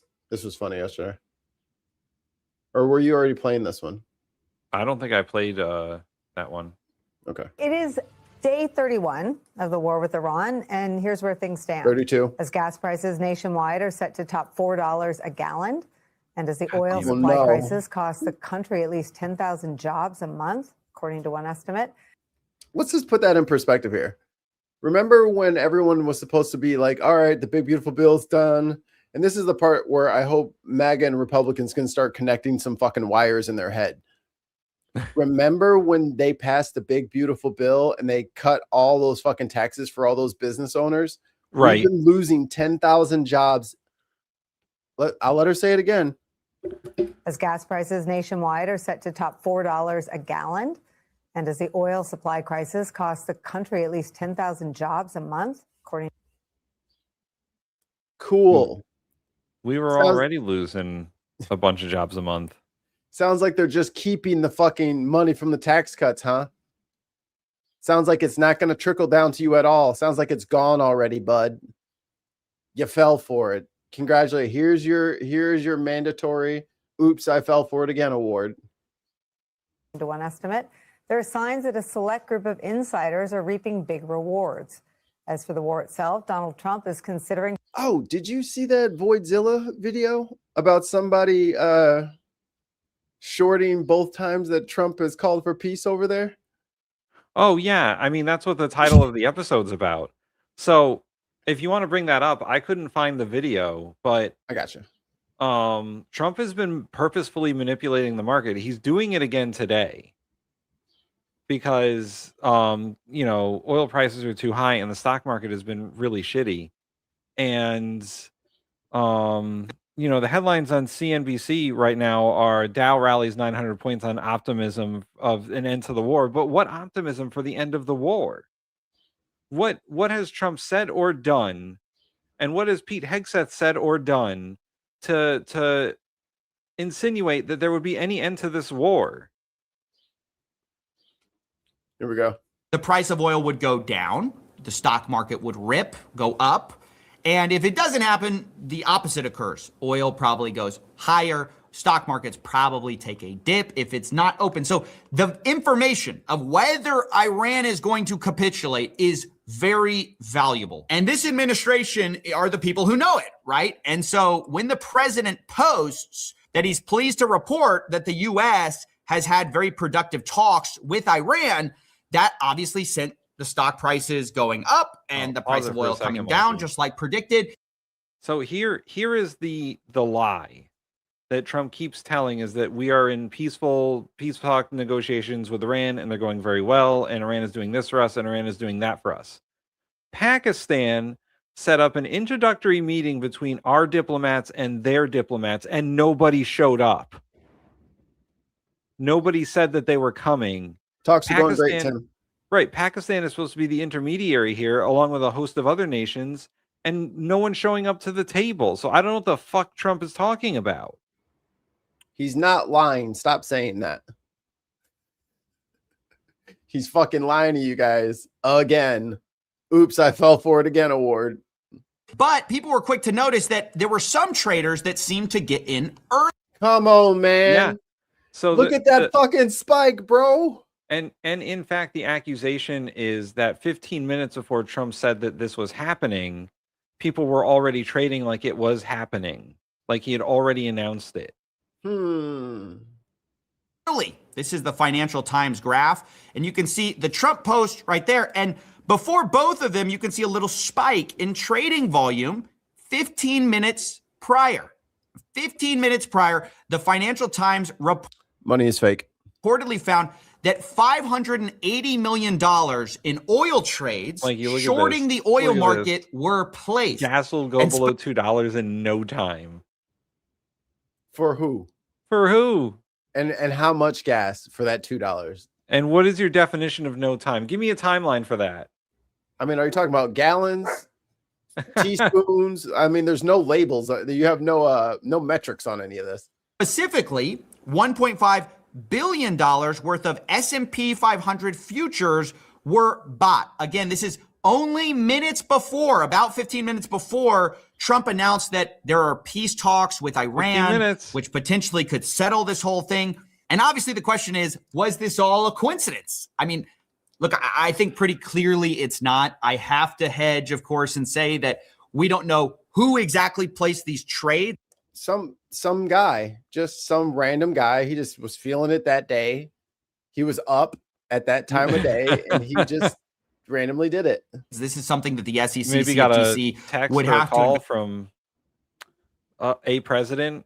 Not going to say which one. Obama. Saying that he was going to announce that there was a peace, and you might want to buy the dip, man. You might want to buy the dip. That's what Obama did. Obama was texting everybody. He said 20 and people of America in about 20 minutes. There's gonna be some shit. You might want to start buying right now. I hope you can change your portfolio. Diversify. Don't diversify. Vote. Investigate, which is obviously unlikely given that we just had the enforcement division director resign. We just had the CFTC. They're busy, diving into regulated betting with Polymarket and the MLB. So it seems like they have different priorities on their hands. I don't know if they're going to investigate it. Someone should, obviously. But at this moment, we don't know who placed a bet. We don't know if they were related to the Trump administration. It was someone inside. Maybe it was just someone from the Iranian side. We have no idea. Again, though, the problem is that we've had it's always James Buchanan. A history of these stories coming out. But there are also just more direct links that are concerning. You have this lucky investment by it says here, last year Donald Trump Jr. invested in rare earths startup at a $200 million valuation. Then 3 months later, the U.S. government announced a huge loan backstop for the company, and now it's worth around $2 billion. Well, Mikey, come on. Tide goes in, tide goes out. You can't explain that. Two important changes bolstered Vulcan's prospects last year. First, a cadre of venture capital firms invested in the company in August. The company included 1789 Capital, a fund that counts the president's eldest child, Donald Trump Jr., as a partner. Then 3 months later, the U.S. government has unveiled a deal backing Vulcan with a loan of more than $500 million. Under the terms of the arrangement, the Department of Commerce will also hold a $50 million stake in the company. Isn't that communism? Actually, I've never had my flabbers so gasted. This feels a lot like socialist communists. Why is the government involved in business? You know what I'm saying? Why? Well, why? I mean, this is the things that Republicans hate the most. Why is the government picking winners and losers? Shouldn't you just let the invisible hand of the market do this? The invisible hand. That's my that was my ska band back in the day. The invisible hand. The president's son, who invested in a rare earth startup at a $200 million valuation, according to Joe Weisenthal. And then 3 months later, the U.S.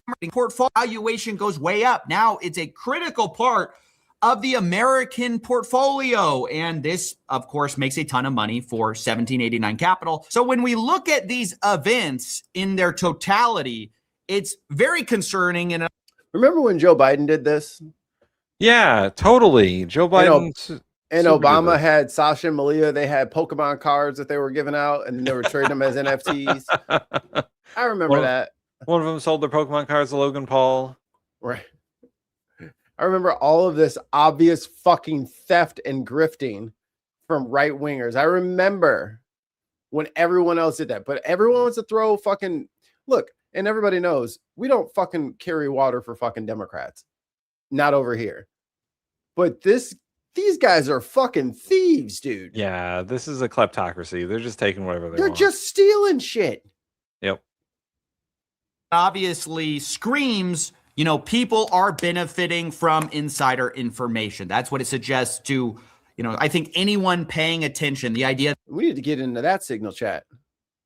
that this is just happenstance. Somebody call or up just Pete some Hegseth. smart trader in all of the not cases involved. is unlikely. Maybe one case, maybe two cases. But how many times does it have to happen? Do people have to front run the president's posts by only a few minutes with very well-placed, very well-timed bets before we start to think maybe this is, somebody benefiting from some insider information? And I want to be clear, that isn't just necessarily, Barron Trump sitting on his phone. I think that's what people imagine when they hear insider trading.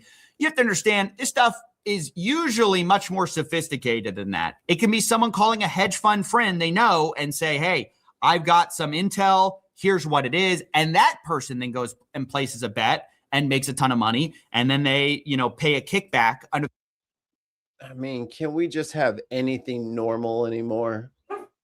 Can we just have regular stuff? No, we are not allowed. Is that possible? We are not allowed. Please. Oh, here we go. And threats and conflicting public messages and the Trump administration's ongoing planning to send ground troops into Iran also flies in the face of what the American people say they want. Go check yourself is correct. Go check yourself says they didn't have to steal anything as long as Israel is waging war against their neighbors. The American people will spend their tax dollars benefiting Israel and the industrial complex. It's rigged. Yep. Money goes in bucket. Yep. A poll out today shows that just 29% of Americans approve of the war with Iran as it is now, and just 8% support sending ground troops. Jesus. I don't know how much more, not even 80-20. That's bad. It's bad. It's 92-8, bro. It's either lukewarm or strongly disapprove. 92-8. That is bad. Those are poll numbers that you would not want to have. Even if poll numbers don't mean anything anymore, you don't even want the optics of that. Right. Iran. Those horrific poll numbers for Donald Trump should come as no surprise, given that at no stage in any of this has Donald Trump addressed the country or tried to communicate with the country about what we're doing in Iran, why we're there, how long we plan to be there, what the metrics for success will be. He's not tried to sell the war to the public, even as Americans continue to experience incredible economic distress and pain because of the war. It's coming. Sure, to add to the fury voters are feeling about $4 gas and rising prices and weakened job prospects. Actually, no, we won't. Where the conversation between the president, the commander-in-chief, and the country stands right now. Well, thank you, Nicole. It's great to be with you again. And the president and his now listen to this raging liberal advisors are in the midst of, I believe, the greatest geopolitical disaster in the history of our country. They're pathetic. And they have completely mismanaged this war. And to even talk about putting boots on the ground in any capacity, be it Kharg Island, be it the Straits of Hormuz, or God help us if they try to go into Isfahan or Fordo to try to retrieve nuclear material. I mean, it would be an absolute disaster. But we have the basic problem in this entire campaign is when I was a kid at West Point 50 years ago, we studied Sun Tzu, and one of the things he said was, know the enemy as yourself. We do not know this enemy. The IRGC are committed religious fanatics, and there's no fanatic like a religious Oh, Mike, you pause it for a These second. people, He quoted Sun Tzu. Hey, in actual, in context use of the art of war, so many people are misquote the art of war as some sort of philosophical way to live your life. It's not, guys. That's what I use. It's a war manual. Right. It's a tactical book written to the emperor by Sun Tzu. Right. And It's it applies to my life every day. No, it's not. Yes. It's Drink not like the Bible. blood of your. Make an example of the pets. Like, all war is subterfuge is not a way to live your life. But don't you see in 2nd Sun Tzu, verse 3? 200,000 strong running the IRGC are absolutely committed, and they are in a holy war against us, the great Satan. They're not fighting for Iran. They're fighting for Allah. They're fighting for Islam. And we have not recognized that they are in the middle of an existential threat to them. It's a kill or be killed situation. They're going to do everything possible to beat us and to outlast us. And if we think that we're going to be able to go take Carg Island and we're going to diminish their revenues, that they care about that is ludicrous. The CIA studied these people, and they have an assessment of regime change, the likelihood of regime change. One of the him saying that they're in a holy war or whatever? Yeah. Or that we're the great Satan. I mean, yeah. Yeah. Oh no. I in fact, Kay, I may have some video footage to the contrary from the Secretary of Defense. He thinks he's in a holy war. Them motherfuckers is like, we have borders, bitch. Like, what are you talking about? We are a sovereign nation. What are you doing? Right. The things that they study is what is the like. But again, this is the 90s neocon. Yeah. Talking to the modern day neocon. Yeah. Likelihood that the regime is willing to, and even they're like, yo, stop. Kill its people at an industrial level. That's exactly what the Iranians have demonstrated back in January when they killed 30,000 of their own people. It's funny. Every time the Iranians come out and do an interview, they say, 3,000 people died, and then we got a bunch of the fucking machine gunners that were in the crowd. I don't know is the West going to report any of that? Are we going to get any kind of numbers? You didn't call the Red Crescent. You didn't see. You're just gonna. Oh, Israel told you it was 30,000, so now it's 80,000. Now it's 155,000. 2 million people. It's just like, God damn, dude, get one story. The CIA's assessment is that regime change would be extremely unlikely in that kind of a situation. So we are in an incredible fight, and we owe it all to Donald Trump. There you go. My favorite part of this whole regime change thing is that Donald Trump believes he's already gotten it. He was interviewed on Air Force One over the weekend or whatever, and he was like, "Oh yeah, we've already killed all the people that were in the original regime, so that's regime change." No, he doesn't. They were about to attack us. He doesn't understand the concept of regime change, not just changing the people in government. Like, you could change the people, like you could switch out a different person for president as long as they were still a MAGA, and it wouldn't be regime change. Like that's what we're talking about. That's what regime change is. You're changing the entire government, not just changing the parts, the people that make up the government. Because it's the same ideology. It's the same government. You just switched out a couple of people.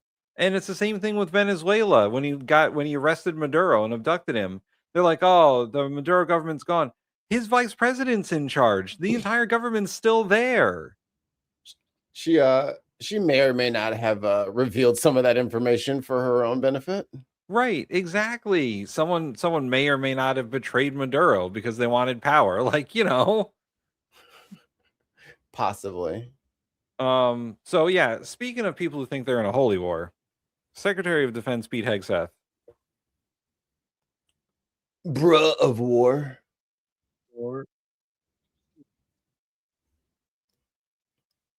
You're muted and the thing is muted. I am also muted? There you go. Now I can hear you, but the thing is muted. Oh, that's so weird. All right. Sorry. My bad. Well, thank you, Hong. Appreciate your leadership. And it's true. I don't think there could be a more fitting. I say this every month. Every month it is fitting to be right here. All the more fitting this month at this moment, given what tens of thousands of Americans are doing right now at this very moment. And I want to say to this group what I... Pooping? I had to. I said to the public, and I will continue to say to the public directly and earnestly, please pray for them every day. Please encourage your families, your kids, your schools, your churches, your communities, your circle of friends to openly pray for our troops, to give them the skill, the courage, and the wisdom they need where they are. And last month, I meant to read a prayer, which I'm going to read today, which I think is fitting given what's going on right now. But it was just as fitting in January as it is today. And it was sent to me by the chaplain who oversaw the Maduro raid. So this was the Oh, by the way, Pete Hegseth belongs to one of those fucking radical churches that is fucking way out there. The prayer that he prayed before that mission with those great Americans who conducted that mission. And he wanted to share it with me. I ain't never heard the Secretary of Defense fucking pray so much. Such a weirdo. And I'd like to share it with the group today. So put yourself in the place of one of those couple hundred Americans about to undertake this audacious raid on the Iwo Jima, looking at a lot of uncertainty in front of you. And this was the passage. Why are we and this was referencing the Iwo Jima so pre-mission much? reading and the prayer that was read with them. First, a reading from the book of Psalms, chapter 18, verses 37 to 42. Jesus Christ. King David writes, I love pursued it. my enemies and overtook them, and did not turn back till they were consumed. I thrust them through so that they were not able to rise. They fell under my feet. For you equipped me with strength. Hold on, pause it. For the battle. You made to rise against me sink. Tell me more about how this is the religion of peace. Right. Tell me more. There was a response. Well, when we finish this, there was a response from the Pope about this, about how Pete Hegseth has blood on his hands. Yeah, generals with bloody hands don't make it into heaven. Chicago Pope don't fuck around. It's deep dish in your ass, motherfucker. Under me. You made my enemies turn their backs to me, and those who hated me I destroyed. They cried for help, but there was none to save. They cried to the Lord, but he did not answer them. I beat them fine as dust before the wind. I cast them out like the mire of the streets. And then he prayed this prayer, the chaplain. Oh my God. And we pray it with him this morning.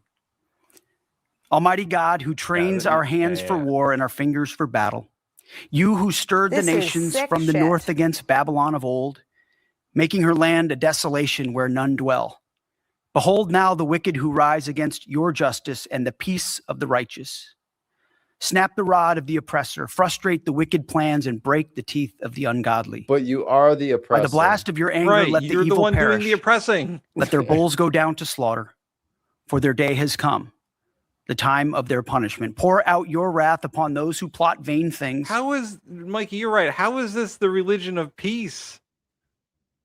Y'all Qaeda. I think I got a banner for that. Dude, Pete Hegseth is the American Taliban.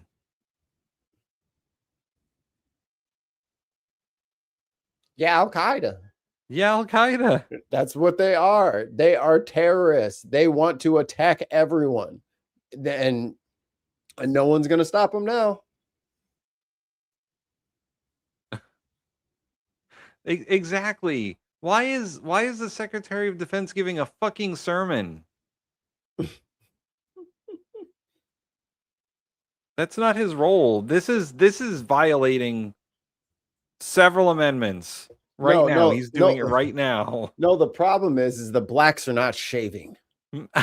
That's the there are too many lesbians. The problem is there's too many fat people in the military, so we got to learn about Jesus. Yeah, I know you're going to be an administrator role and a teaching role for the next 50,000 years, but I need you to be able to do pull-ups. Shave that beard, you hippie. And blow them away like chaff. It just needed more clean chins. Is that hair regulation? Let me see the back of that neck. Yeah, that's how I imagine Pete Hegseth, just inspecting the fucking generals as they That's walk what by. he was doing.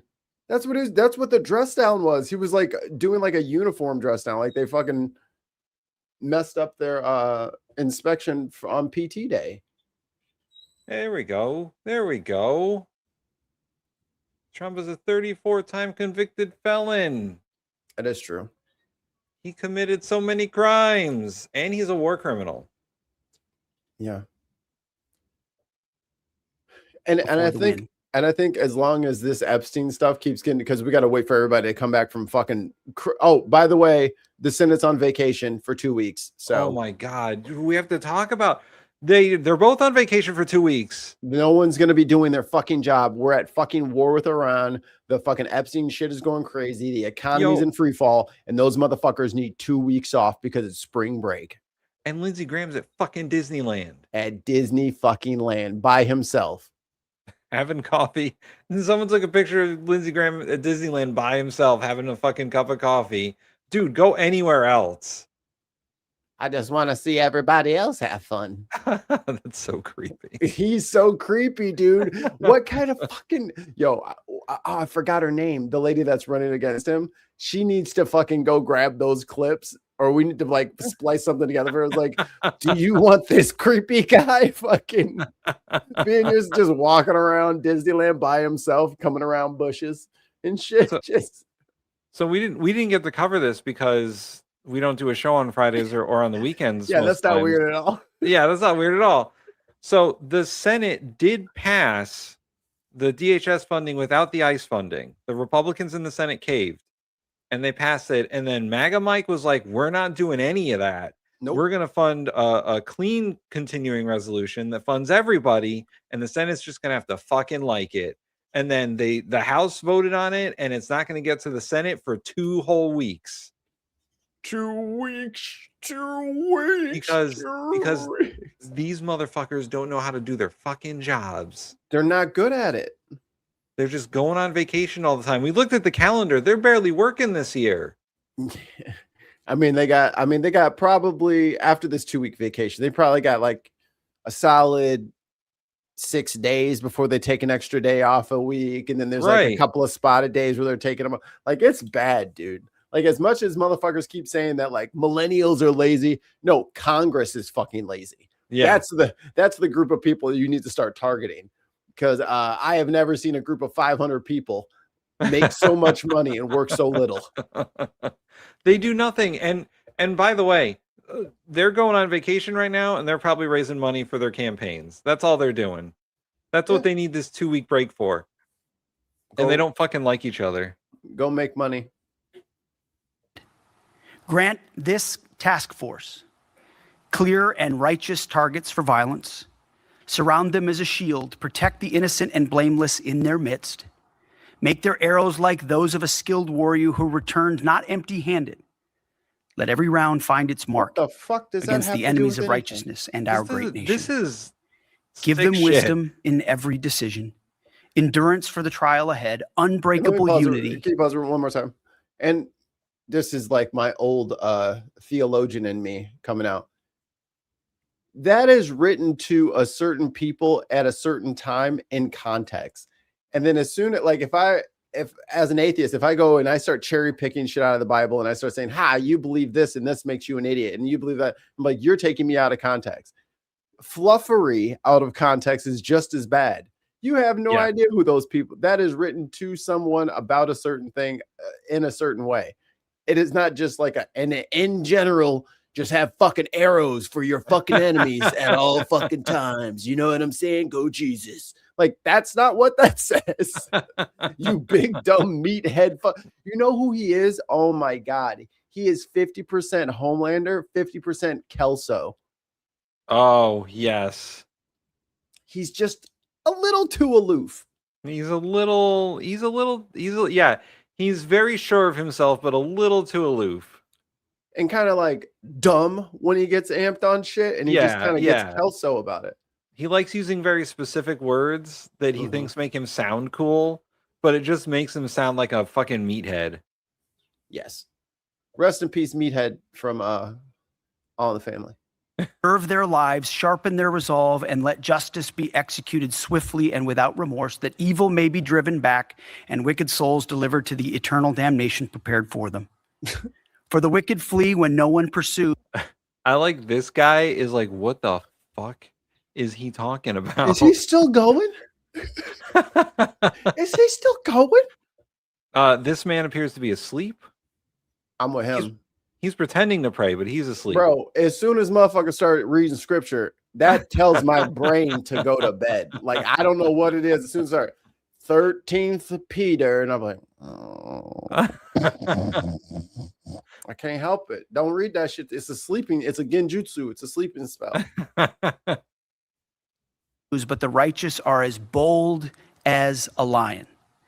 We ask these things with bold confidence in the mighty and powerful name of Jesus Christ, King over all kings, and amen. Did Jesus ever say, by the way, guys, kill those motherfuckers over there? Actually, he's in Psalms, which is the Old Testament, which means all this shit is written to Jews and not to modern Christians. None of this shit has anything to do with him. It's not your fucking part of the Bible, dude. Right. But again, they don't know their own fucking religion. So here we are. This is the vengeful, wrathful God who is trying to sort people out. Nailed it.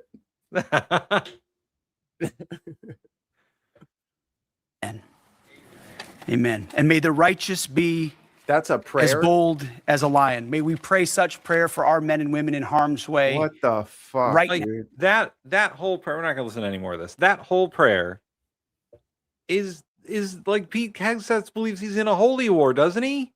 He has a Jerusalem cross on his chest. He has Deus Vult on his arm. He has infidel in Farsi on his arm. Like, yeah. He thinks he's a knight of the crusade. That's what he thinks he is. When in fact, he's just a fucking philandering major who failed up because people are afraid for some reason to hold white boys accountable when they do shit that sucks. And also, the president likes him. He was a Fox News host the president liked. He was the weekend guy for Fox and Friends. Not even the main dude. He was the fucking weekend guy. He didn't pick Sean Hannity or anybody. Those people are too important. Pete Hegseth ain't important. He's hot though, right? He's got great hair, guys. He's got great hair. Trump's just jealous. Who's racist? Me? Oh, probably me, because I'm not allowed to say white boys or white guys. Oh, I see. White guys. I don't know if you've been on the internet, but black male comes up a lot. So I'm gonna need you to stop getting triggered there. Listen, Mikey doesn't say the C word. We're only allowed to say no. That's hey. Good fences make good neighbors. I stay away from it. You know, just stay off my lawn. I'll stay off your lawn. You see what I mean? Here we go. David Daly says, and Biden never had a job. Now you're criticizing Pete. How much hey David, how much you know about Joe Biden that you just said that dumb shit? Because I can just star this thing on the side and I can keep pulling this comment up over and over. See, I can just keep going back to it. Now I want you to tell me about Joe Biden's job history. Tell me. Because I would really hate for you to have just put yourself out here in the crosshairs and not know what the hell you're talking about. That would be bad. And someone else in chat says he's a new age crusader. Yeah, that's what they think they're doing. Because the Crusades worked out well for everyone. Now, all right, David.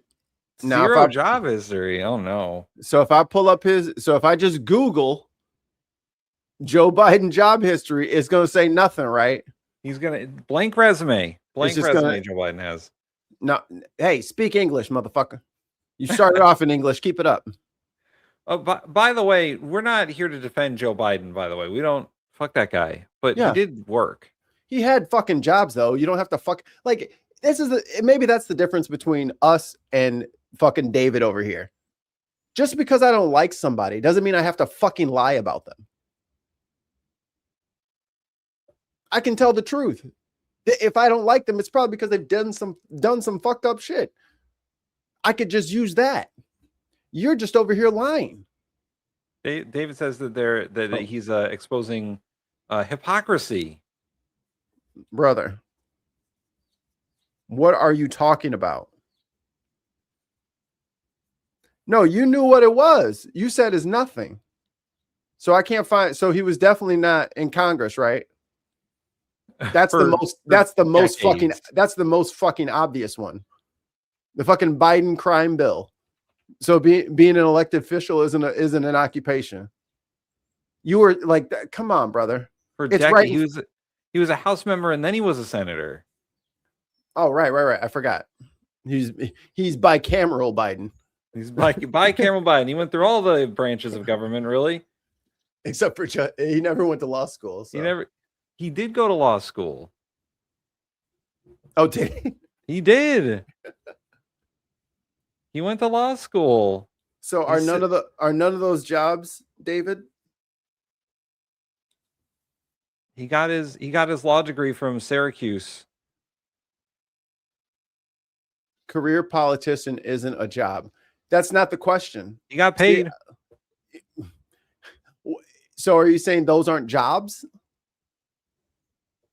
Because you said Biden never had. See, remember I told you I could start and I could always go back to it. You said Biden never had a job. Now you're criticizing Pete, and then you're saying, wait, where did it just go? Career politician. Does that career? Is career mean job? I know you're so much smarter than me, David, but does career mean job? Do you mean? Oh, so now you want to move the goalpost to private sector? In the private sector. Well, let's see. In 1969, Joe Biden practiced law as a public defender in Wilmington, Delaware. That's not a job. He also joined a firm, a law firm.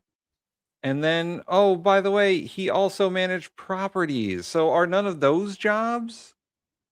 No, being a property manager is not private sector, because that's the goalpost. That's where he wanted to move the goalpost this time. Okay, well, he was a public defender. He joined several different law firms. Okay, thank you, David. Okay.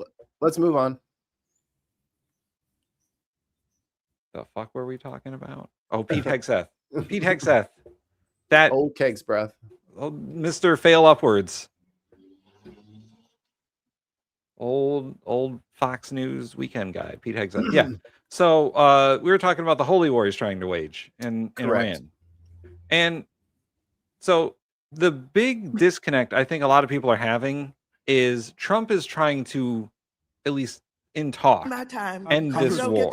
Lumber is at a 5-year low, Congresswoman. Reclaiming my time. Then let's just have. I didn't know that was the long one. I was like, oh shit. Oh, here we go, Mikey. So now that we're correct, he's doing ad hominem attacks on us. About people more successful than you? What are you talking about? You talking about Hegseth? You think Hegseth is accomplished? I mean, he's an accomplished war criminal, that's for sure. He was appointed, dude. He didn't earn anything. What are you talking about? He was picked on Fox News because he's handsome, and then Trump picked him. What did he earn? He didn't earn anything. He's not a smart person. He's a multimillionaire. Hey, how's that nonprofit he was running out there go? Fucking tits up with fucking 4 fucking employees. $2 million in debt, had to fucking file for bankruptcy. Like, what are you talking about? He fails up. Yeah, you don't see that? The dude has failed upwards his entire life. Stupido. He was selling grenade-shaped bars of soap before he became Secretary of Defense. Okay. All right. But, you know, once again, we're the wrong ones. I mean, just because we're not billionaires or whatever. If capital is all you care about, then why are you on YouTube? Yeah, man. You're burning daylight, baby. You got to go out there and make your multi-millions. You know what I'm saying? Yeah. I don't. It's funny that people who also find the time to irritate us are also like, money is everything. Okay. Hey, if you need money to make you happy, that's you, I guess. Or to justify your viewpoints. Yeah, that's fine. But if you're some people think that being on the right side of history and only believing things that are true and having to prove what you're saying is important. That's important to some of us, not for all of us. Yeah. So if your self-worth is really tied up in money, that's more your problem than mine. Yeah, I don't have to fit your box, dude. Good luck with that box. But yeah, so Pete Hegseth waging a holy war because that's what he thinks he's fucking doing, man. And again, doesn't even know his religion. None of that shit he read was talking to Christians. Oh, hey, YouTube backs me up here. Hey, listen, we also, you know, the Catholics and the Pope, whatever, but you know, this Pope, he does not like what Pete Hegseth said. Southside Shiner.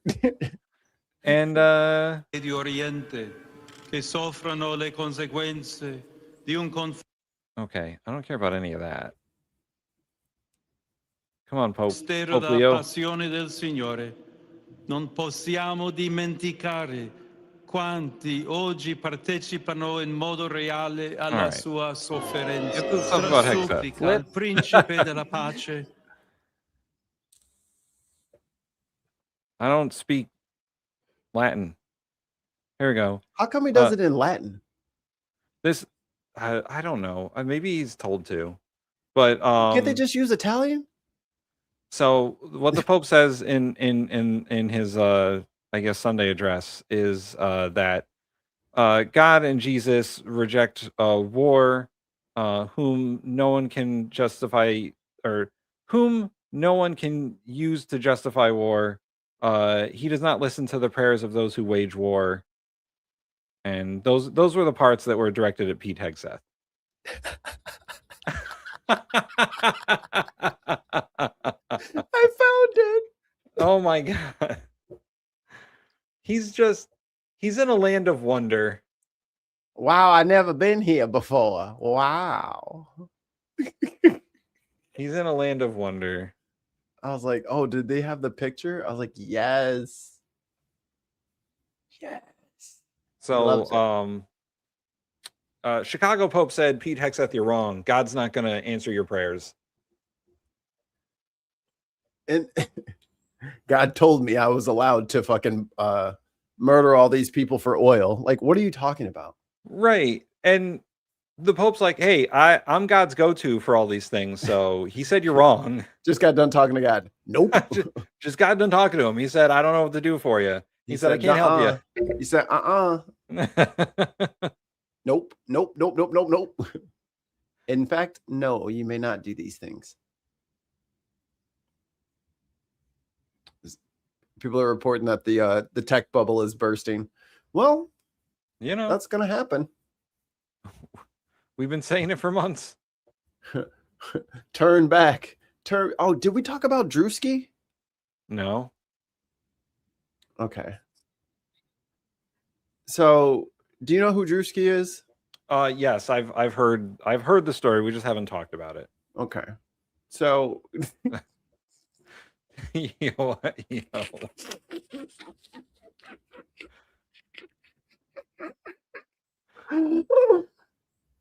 Yo, I'm talking about, this year is so unhinged. Let me tell you how pervasive this actual story is. My wife does not really follow politics. If I talk to her about stuff, she's like, I don't know what that is sometimes, because she doesn't care. She knows about this. And she knows about the whole Charlie Kirk, Erica Kirk, Drewski thing. Oh my God.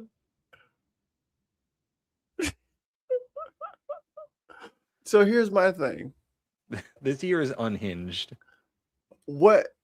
This is what happens. You guys wanted free speech absolutism. This is but a taste. This is but a taste.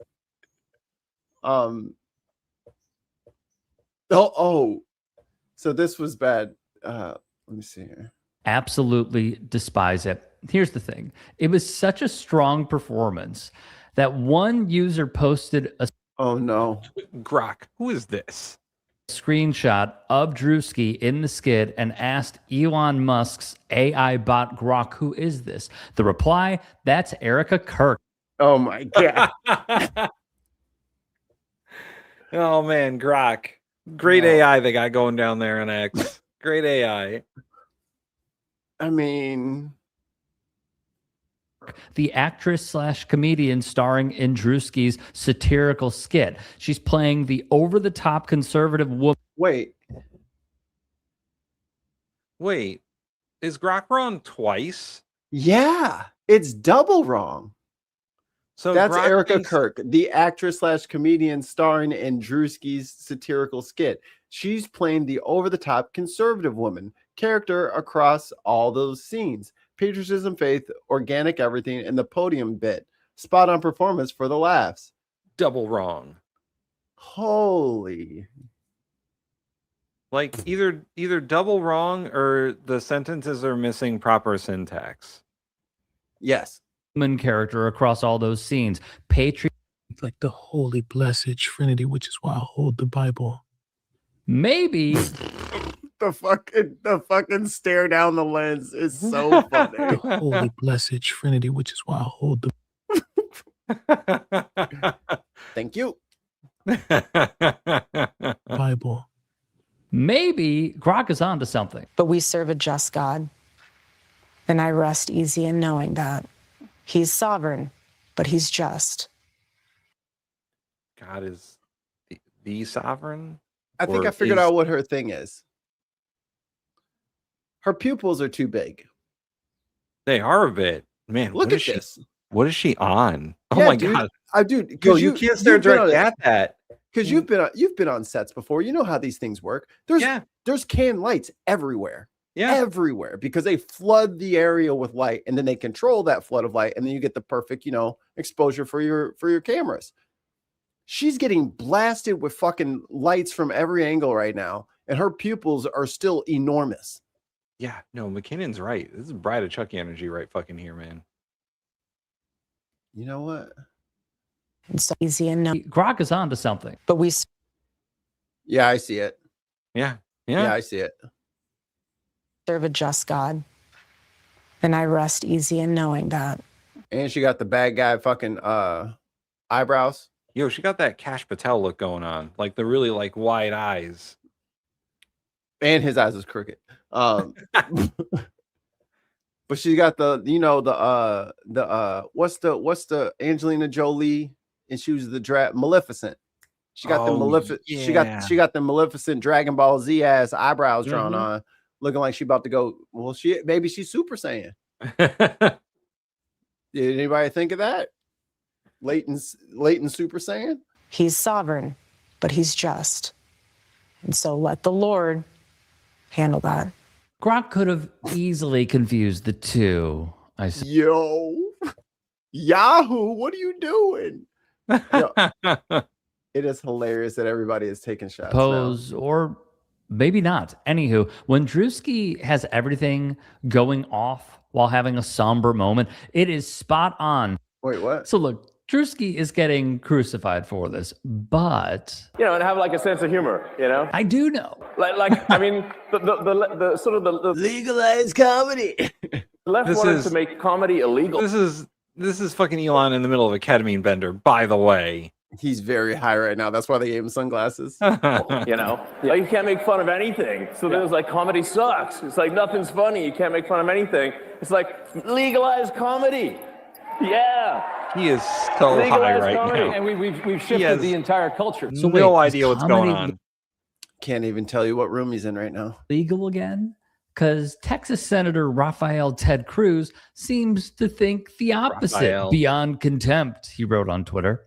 Tim Pool put up a video with the thumbnail and title, "He mocked her." So wait. Bro, look at the fucking views. Oh my God, are we getting more views than the Timcast? Suck it, fucking Tim Pool. Fucking suck. Oh Thank my you God, guys. yes. Hey guys, we're getting there. That is like the justification I needed to know that we are going the right way. Fucking shitting on him fucking get shit on. Like and subscribe. We need to continue to beat the Timcast. Fuck you, Timcast. A video. We will debate you any fucking day. Us two versus your whole crew of flunkies. Tim versus Tim. A Tim off. A Tim off. And title, he mocked her. So here's a right-wing propagandist writing, despite her being taunted by smaller creators, we share responsibility to know when something is too far. Her husband actually was killed a few months ago. You can go viral with ease, but what does it have to be? But why does it have to be at the cost of a family this time? So, gotta feel real bad for the. Maybe it's just like my internal black struggle fire that burns deeply inside my chest. Remember when y'all was making fun of George Floyd? And y'all was doing all kinds of Trayvon Martin challenges and all this. Like that was a whole thing on the right, was to just make fun of people dying in police custody. It was hilarious. They couldn't get enough of it. Oh, okay. Shit's bitter, huh? Man, Erica Kirk didn't care that much. You're right. Candace was like, she doesn't give a fuck. That was my boyfriend. She doesn't give a fuck. For her and her family. This guy joked about George Floyd's death. I made sure I stocked up my George Floyd Black Friday merch before Walmart sells out. Like, please. John Root, who was let go from his sports gig for speaking and standing on the truth of the gospel and was fired from Turning Point USA for it. His words, of course, not mine. The same dude who hates seeing black folks perform Lift Every Voice and Sing because the United States of America has only one national anthem, kicking off the Super Bowl in the year of our great nation's 250th birthday. And you know they would sing like 4 or 5 songs before football games. I know they fucking gentrified the snowflakes and took it from us. We can't even be snowflakes no more. They done stole all the snow. National anthem is a disgrace and now singing America the Beautiful. Racially divisive. Same dude now singing the state national anthem. Who uses slurs in his messages on social media, obviously despised witnessing Drewski's greatness. This is too. They're so mad. What y'all mad at? Oh, they're mad at us for making fun of the Timcast. It's only been 45 minutes for his 4K, but you have to give the Russian bots at least 2 hours to get the view count up. You're right. You're right. Wait, isn't Tim Pool funded by Russians? Oops. Man, what a big oof. Man, you didn't see. The rake was right there in the yard, and you just go sprinting across the yard and wha-bam!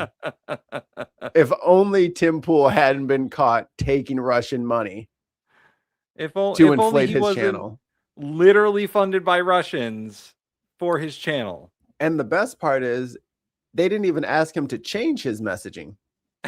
They were just like, keep doing what you're doing. Here's money. You're doing great. You're doing great. I love how you read headlines and then don't understand the context of the headlines you're reading. Even though it was like one sentence away. If he had just went one more down, he read the first 3 and it was in the 4th and 5th sentence, he would have understood it all. Oh, okay. They were talking about his view count, not ours. That's how much the bots were. Sorry, Hunter, we love you. That's how much his how much Russian investment they gave him. He only got 4,000. He wrote, "You were completely disrespectful." You got to do that Candace Owens shit where you get 100,000 people watching your shit. Respectful during NFL honors, and now you're making fun of Erica Kirk, whose husband was brutally assassinated. This ain't it, he wrote, which reminds me. Everybody's cracking up. What you talking about? It's nice to be able to laugh again. You know what I mean? With these dark days, it's nice to just find joy and levity and just straight up comedy. Yeah. Just First Amendment legal again. First Amendment comedy. You know what I'm saying? And should remind all of you, Root mocked George Floyd's death when he ran with he died of fentanyl, not Derek Chauvin, a police officer.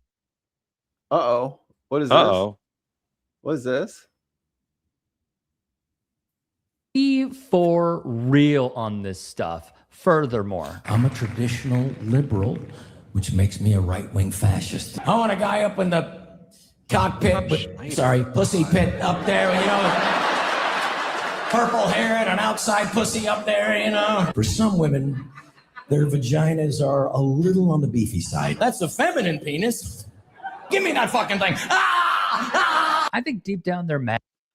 What is wrong with conservative comedy? The comedy stylings of Rob Schneider. I wonder why it hasn't been getting any movies. Oh, $5 from Tons of Mice. Tim's hat 2026, throw me into the ring. Yo, if officially challenge Tim Pool to a Tim off. Bring it. Two Tims enter, one Tim leaves.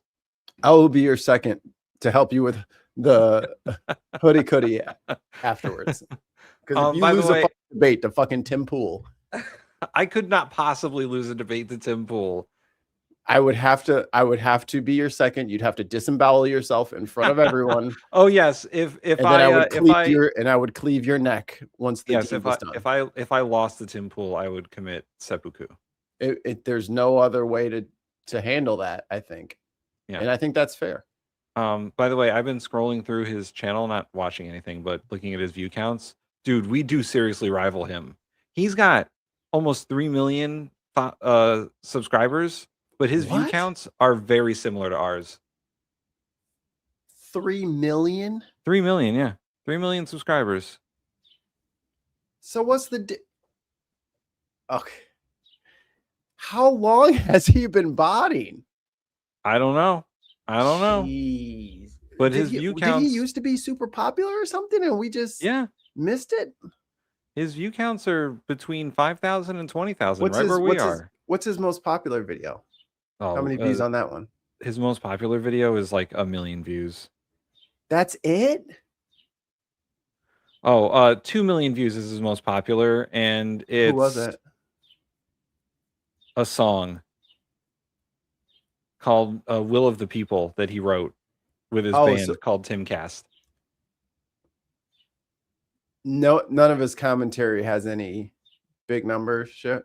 He's got a couple that are just above 1 million. And that's what I'm saying. Like who like give me like a feel of the landscape there. Like who are we talking about?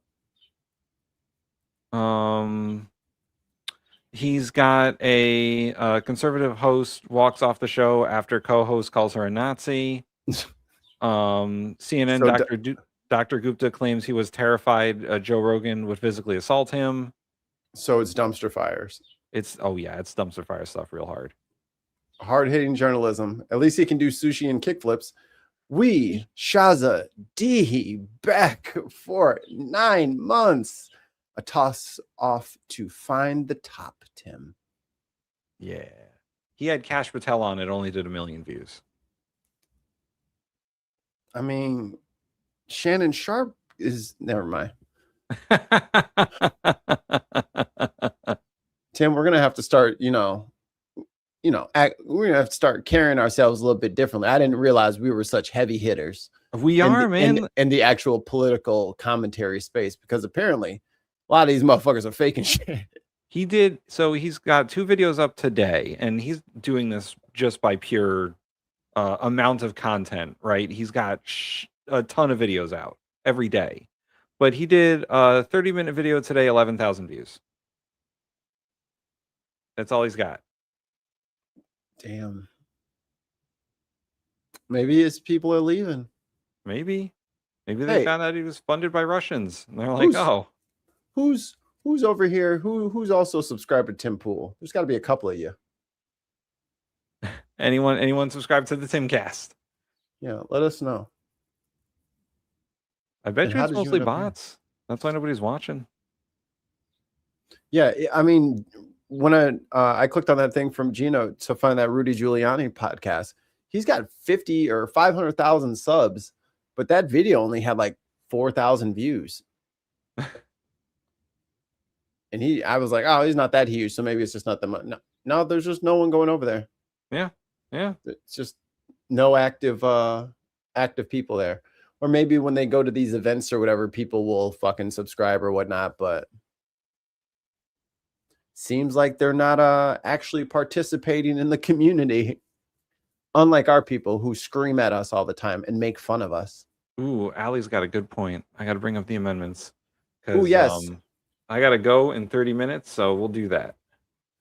Yeah, and I got to get Stinky Butt all ready. Thanks for reminding us, Allie. 2 British pounds for the civic portion of our show, where we talk about the Constitution. Quiet in the chambers, please. Quiet in the chambers. It is time. It has become time. So we're going to learn y'all some civics today.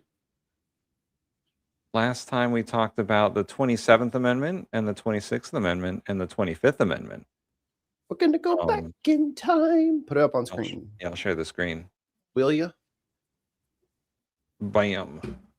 All right, and I'll make it a little bit bigger. Do we? Oh, okay. I thought that said 24th and then the 18-year-old. I was like, wait, isn't it 26? And didn't we do that already? So we covered these constitutional amendments in the last episode. So congressional compensation, basically Congress can't vote for its own pay raise. Correct. Changing the voting age from 21 to 18.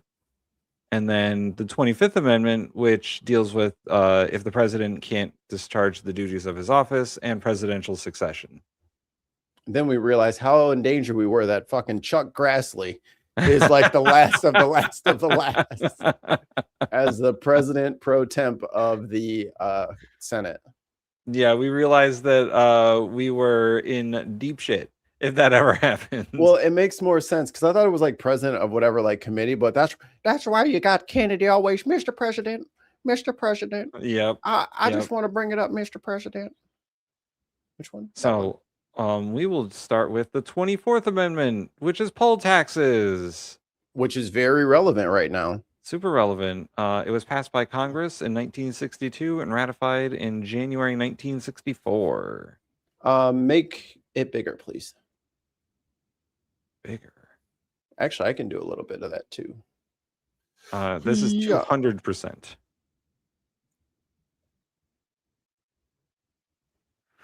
Okay, so the 24th Amendment has 2 sections.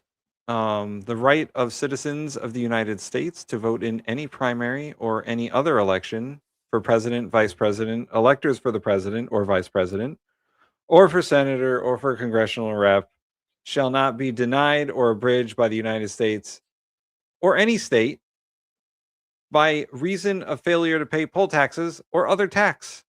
What's the legal definition of a tax? It's pretty much a cost accrued by by the government, right? Like that would be roughly a tax.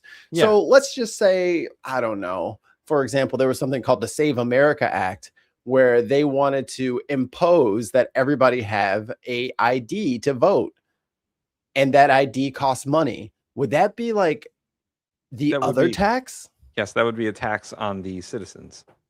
For my right to vote? Yes.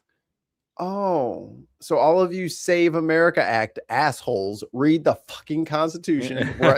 It's number 24 is right there. You can't charge people money to vote. And part 2 is Congress shall have the power to enforce this article by appropriate legislation. So the important part is section 1, and then section 2 just says Congress can enforce this constitutional amendment. But yes, so you cannot institute any sort of tax on the voters so that they need to pay the tax to make that vote. And I'm sure that's the way the Supreme Court is going to see it when it goes to the Supreme Court if this law ever gets passed. Right. Because it will be challenged, and I believe most states, because not everyone has a passport or can get a copy, even if you have to pay $1, even if you have to pay a penny to get your birth certificate, your original birth certificate, or a passport, it is considered a tax. And I know that's not the way Congress sees it, or at least the Republicans in Congress sees it, but that's the way the courts are going to see it. Because that's the way they saw it when it came to the Affordable Care Act and the penalty for not having health insurance. The Republicans are like, oh, that's a tax on the people. You can't do that because of some Interstate Commerce Act. Well, this is the same thing. It's a tax on the people to have them pay for ID so that they can vote. And we will do a whole segment probably on Thursday about which states have voter ID laws, because it's most of them. I got something here from the Apollo Academy. I'm not sure how verified these people are. I was trying to look into them. But according to the Apollo Academy, as of 2024, 48% of Americans have a passport. And how many of those people are registered to vote? The trend as of late was that more young people rather than older people have passports. So while you guys are bitching and complaining that you don't want mail-in voting, which is for rural and older people or people who are differently abled, and then you got, like, you're trying to go after with the Save America Act, you're just going to cut out more and more of your own voting block. Here, and this is the Republican defense for this. So I need an ID to buy smokes or alcohol or rent a car or buy a house. And is that also a poll tax? That is the stupidest question I've ever fucking seen in my life. That is dumb. Those are you voting for cigarettes? What are you talking about? You voting for a six-pack? What are you talking about? Also, the Save America Act prohibits you from using your driver's license as a form of photo ID because it doesn't prove citizenship. Did you read the Save America Act, or are you just like reflexively defending it? Like, why are you defending something that isn't even in what you're saying? So that's a moot point. Right. You can get any sort of state issue ID to do those things. And it doesn't have to necessarily be a driver's license. You can have a non-driver ID as long as you can prove that you're 21, I suppose, or 25 to rent a car. A state ID. A state ID. But it's not the same as requiring citizenship, which is already fucking required of you to vote. Non-citizens are not allowed to vote anyway. And I like how a lot of times, like, where did that thing go? Can you find it again? Where'd it go? What am I looking for? I lost it. The thing. Oh, here it is. Yeah, but why do you need an ID to buy smokes? Right? It's so that you can purchase something that has been legislated restricted to people of a certain age group. People don't have to ID you for smokes. They choose to because they don't want to be in violation of another law. The law doesn't say you have to ID people. The law says you cannot sell to people that are under a certain age. It doesn't say that you have to ID people. Apparently non-citizens are voting. Prove it. Prove it. If you want to spout bullshit in our chat, you're going to have to fucking prove it. Prove it. Because all the voter fraud that has been confirmed has been crazy MAGA people voting like 4 times. 86 cases in the last 20 years. You know what I'm saying? Like these people are so stupid. They're voting multiple times in fucking red districts. In their district. Like they're voting multiple times in their own fucking district, as if that's not like it was a red county anyway, dumbass. You're just going to jail for nothing. Here's the problem is that and this is where a lot of the quote voter fraud comes in, is old people will request ballots and also vote in person. Right. And then one of those ballots gets canceled out because obviously they voted twice. But it's people who forgot that they put in a mail-in ballot, or for some reason got a mail-in ballot, maybe never filled it out. But like that's what's going on. That's what's a lot of the voter fraud is. It's people accidentally voting twice. Yes. So here's the thing. Tell me who's in charge of your state elections. Don't give out the answer, Tim. But if you don't know who's in charge of your state elections, then you are arguing talking points and you haven't actually researched into what you're talking about. Oh, here we go. See? Here, Well, we see, talked about the quote fraud in California earlier. I'm not sure. Like, I get that you want to be a good little soldier, but we just covered how the fucking Trump boys are making a killing right now. And what you are distracted with is the Democratic Party in Colorado was just a no one a lot. Like, they already got you. Like, you are no longer a threat to this administration because you are thoroughly chasing the dangling keys. Yeah. You are hypnotized. They told you, look at those people over there. Aren't they weird? And you're like, yeah, let me stare at them. And meanwhile, your entire house is being robbed. Your entire house is being robbed. Yeah, but look at them across the street. They're kind of funny looking, huh? Yeah, they are funny looking. Your whole house is being emptied out the back door. Right. The whole house. You know, the Democrats never staged a fucking failed insurrection to steal an election. Just saying, guys. Just saying. Don't count. It messes up the chat. All right. The 23rd Amendment of the U.S. Constitution, a little known one here. This was passed by Congress in June of 1960 and ratified March of 1961. They were doing a lot of amendments in the 1960s. Back in the day. There's a lot going on there. Tim, look. January 6, 2021. Anyone? You don't remember? You don't remember? You weren't you there?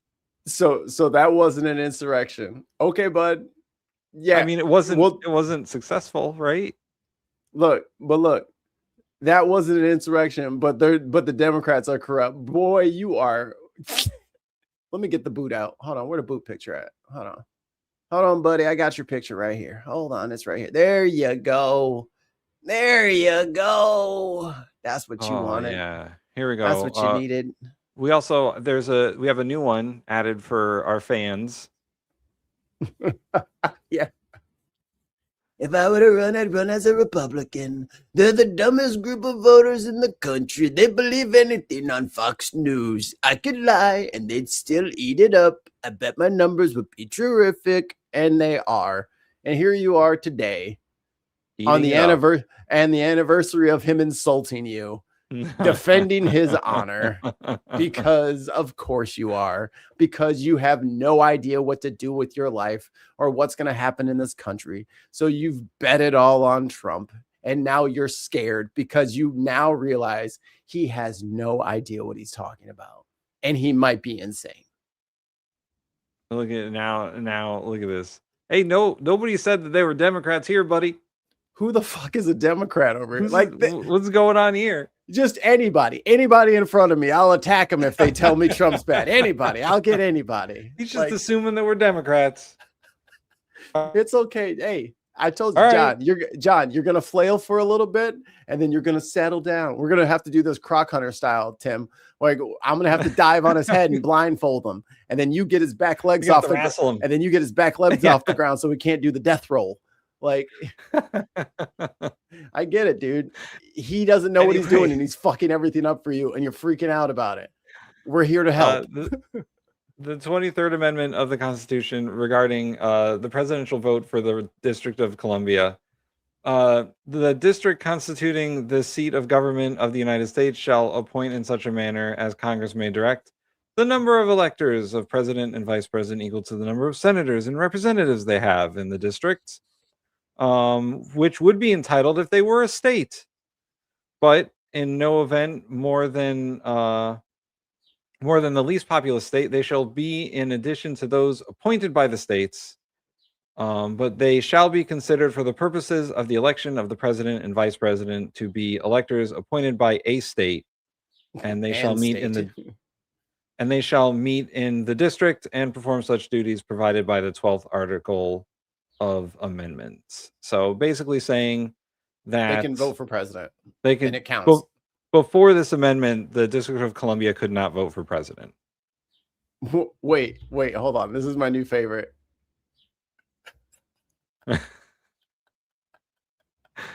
Vaping equals rainbow. Okay. Wow. That is the best thing. Like, you have pigeonholed yourself so eloquently with so few characters. Wow. Impressive.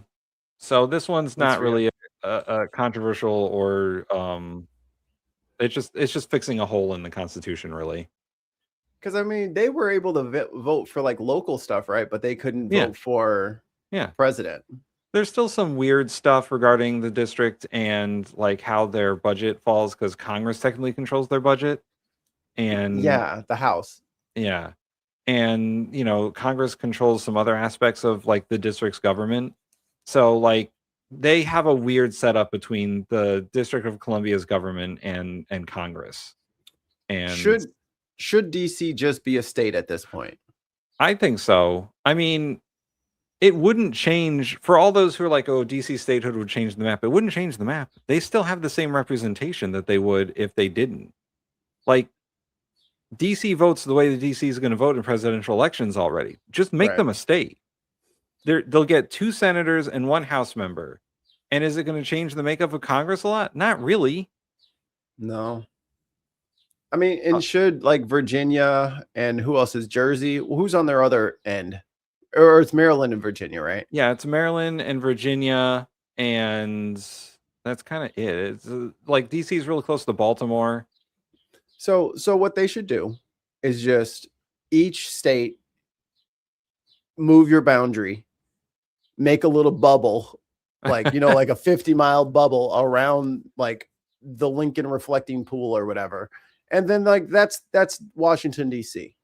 And then let them have a governor, let them do their own shit. Because this problem is never going to stop. Like, we're always going to have this inconsistency and this incongruency within our federal government when the people inside the city where the government resides are kind of stateless. Yeah. Like, things don't get fucking done in the way that they happen all throughout the rest of the country. And also Congress, we don't need you. Got him. Got your ass. Meat slapper. But then like these people are not getting a true congressional representation. And also, I don't need my congressperson voting on what's happening in fucking DC. That's not their fucking job. Their job is to represent me, not to give a fuck about what's going over there. They should have their own fucking people to take care of their own shit. Yeah. It just seems like a waste of time. Because who wants Nancy Pelosi in charge of their fucking budget? Right. Not I, said the fly. Nobody. And DC has always complained about Congress being in charge of their city's budget. Like, it's fucking crazy. Next we have the 22nd Amendment of the Constitution. Passed in 1947, ratified in 1951. The 22nd Amendment is the Presidential Term Limits Amendment. No person shall be elected. Look away, MAGA. MAGA, look away. You don't want to see this part. Avert your eyes or be cast in the spell. No person shall be elected to the office of president more than twice, and no person who has held the office of president or acted as president for more than 2 years of a term to which some other person was elected president shall be elected to the office of president more than once. But this article shall not apply to any person holding the office of president when the article was proposed by Congress, and shall not prevent any person who may be holding the office of president or acting as president during the term in which this article becomes operative from holding the office of president or acting as president during the remainder of such term. So that means you get 2 terms only. That's it. Only. Max 2 terms. No third term. If, you pull the old switcheroo with JD Vance, it wouldn't be constitutional. Because he cannot run as JD's vice president. Because if something should happen to JD, he cannot assume the presidency. So that disqualifies him from running as VP. It's under the fucking qualifications of VP. I think there's more qualification to be VP than president just because of that. Yeah. And section 2 is this article shall be inoperative unless it shall have been ratified as an amendment to the Constitution by the legislators of 3/4 of the several states within 7 years from this debate of its submission by the states. Oh, submission to the states by the Congress. So Article 2 is just about how the article is ratified. I don't know why they would put that in there. So you get paid by letter, man. I guess so. So Trump can only be president twice. They put this into effect because FDR was president for fucking ever, and people were sick of it. 4 terms. Yeah, that's a lot. Yeah, and they were like, maybe we shouldn't allow that again. And who the hell wants to do that? Yeah, the man was president for what, 14 years? Yeah, because he died in office in his last term, and then Truman became president, and then he nuked Japan, and that whole thing happened. So, huh? I said there was that. There was that. So yeah, 2 terms limit for the presidency, and according to this, at the end of Trump's current term, he's done. Can't be vice president. Probably you can't be anywhere within the line of succession. This basically also makes the presidency what they call a terminal office. Once you've reached the president, you can't be anything else. You're done as an elected official in the executive branch. That's it. So can you go back up page? Let's do a review of what we've talked about thus far. All right. So in total, we've talked about congressional compensation, the changing the voting age from 21 to 18, presidential disability and succession. He crazy. The abolition of poll taxes. Save America Act is unconstitutional. Giving residents of the District of Columbia the right to vote for president. As if it matters. Because they're American citizens and they should be allowed to. And the 2-term limit on the presidency. You get 2 bites, 10 years total. So even if, like, let's say, I'm trying to think of a good example. Bush had 2 terms. So let's say Bush died after Katrina, and then who was his vice president? Cheney. So then Cheney became president for the last 2 years, and then he ran for 2 terms. That's it. That's your 10 years. That's it. You are done. That is the maximum you could get. Is if you ascended from vice president to president for 2 years and then did 2 full terms. That is it.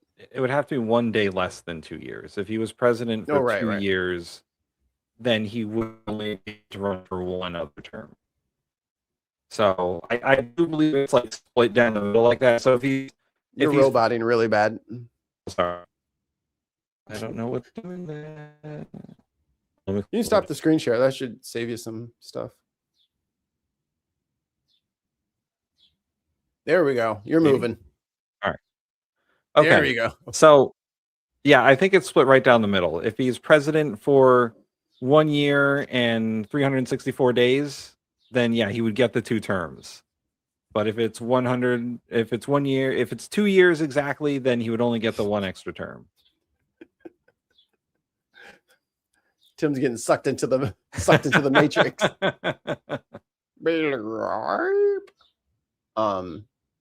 So there's your civics lesson of the day. I hope you guys understood everything. I hope and this is kind of the frustration that me and Tim have on a day-to-day basis. Y'all should know this. Right? Like this was stuff that we all learned in like grade school. So supposed to have learned in grade school. So when someone tries like, rebranding it and making it look a little funny, like this fucking like this Save America Act, your fucking little patriot flag should be waving in your head like, hey, that goes against my rights. Yep. Like the Constitution is not just like, oh, this is some weird shit that fucking Democrats are trying to push on us. No, those are the things that the government is not allowed to do to you. And the only reason you get to keep that stuff is if you remind the government that they're not allowed to do that shit to you. Right. And but y'all are just giving the shit up for free.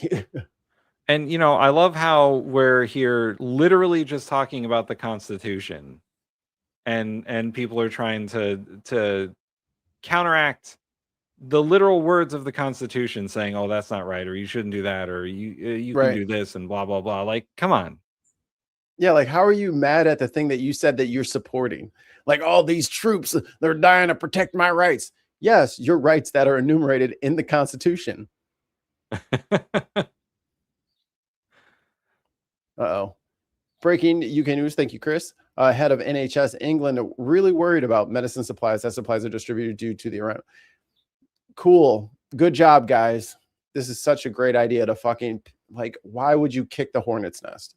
Yeah. It Why? was a real great idea by us to fucking do this shit. Completely unnecessary bullshit. Completely unnecessary. Well, Mikey, I gotta go. Yeah, I gotta give Stinky Butt a bath because we're gonna go house hunting. So we're gonna go look all cute for everybody. However, I will be around tomorrow if you want to do a food show. Okay. We haven't played Scrandle in a bit. Yeah, we haven't played Scrandle in a bit, so. And tonight, we home mission and Delta Green. Oh yes, Delta Green tonight, 9 p.m. Eastern, 8 p.m. Central. Yeah, And, Tim, we got to fix your broken arm. Yes, we do. And one last super chat from Allie. 2 British pounds. British pounds. Tim Mikey, USA sleepwalking into losses of rights. That is exactly what some of these fucking MAGA zombies are doing. And then to be mad at us. Yeah. Because we're reminding them that, hey, the government actually can't do that to you. And they're like, yes, they can. I like it when they do that to me. Please do it to me. I want it. Bring it to me. It's like, dude, no, you don't. Shut up. Stop saying that. You don't want this. Stop asking for stupid shit. Like when a little kid goes up to fucking, like, imagine if you took your kid to McDonald's and instead of asking for a Happy Meal, they ask for a bowl of razor blades. You do not let the kid order a bowl of razor blades. You tell them no. And who told you about this? You tell them we have plenty of razor blades at home. Do you have razor blades money? I ain't got razor blade money. You got razor blade money? You holding that on me? You got money for fake mustaches. So unfortunately for all of you, we're going to have to remedially drag you by the wrist towards freedom because you have literally voted for a bowl of razor blades for breakfast. And we have to explain to you why it's a bad idea. But there's no carbs in razor blade. I know there's no carbs. But they are bad to eat. You should not eat them. But the blood loss, I'll be losing so many pounds so quickly. That's not how you should lose weight. That's not a sustainable way of losing weight. We're just trying to tell you that you should eat food and not razor blades, and that would be good for you. Food for breakfast. That's the new what's it called? That's the new slogan. Food for breakfast. Food for breakfast. Like, we're not even saying that like you should eat a certain kind of food. You should just like eat food. Eat organic matter. Right. I mean, when we're reading the Constitution, that's literally what we're saying. Is that you should eat food. Thursday, don't let me forget. We got to talk about Cuba again. Because without a fucking escort, a Russian tanker is making its way to Cuba. Yeah, we're going to talk about Cuba, and we're going to talk about voter ID laws. Fun. Yeah. All right. Alex Jones goes nuclear on Lady G. I love the IHIP ladies. They're so funny. All right, Mikey, let's get out of here. All right, y'all. Do the thing. Dude, we have to be fucking Rudy Giuliani. Please fucking subscribe. God damn it. Like and subscribe. Please. We're already beating Tim Cass. Now we have to beat Rudy Giuliani. He's the next one to be toppled by our media empire. Wait a minute. Before you hit the button, let me see. I think Cortez is live. I got to get the redirect. I should fucking do this earlier. Everyone go to Cortez's chat and harass him. Well, we'll do, but wait, I'm going to do the redirect. Depending on what the topic of his show is. Where is? Help McKinnon defend people. Oh, I got a makeup ad in my commercial. Lumify. Lumify. Ooh. Oh yeah, that's right. I don't have a membership. Let me see. If I was me and not the bin. Yeah, if you were you. I'm not me. Big if. I don't know who I am anymore. That's not uncommon. I've become one with the bin. No, I signed out. Oh, you maroon. you moron. Now it's gonna take you 60 days to try to remember all that shit. Dude, I hate getting signed out of shit now. It is such a hassle. Every 36 hours, somebody's asking me to change my password. I was like, I have a human brain, right? What's my ad? Like, that's not the way memory works. I'm supposed to not forget things forever, not just erase it from my memory banks. Okay. There we go. The redirect has been directed. So don't tell me it hasn't been. All right. And here comes another round of rain. God damn. I'm about to go sit out there and read a book. I'm about to go finish reading my fucking birds or cameras. Mikey's going to get blown away in the tornadoes. If I could be so lucky. All right, everyone. Threaten me with a good time. We'll see you tonight. Don't forget to drink your mead.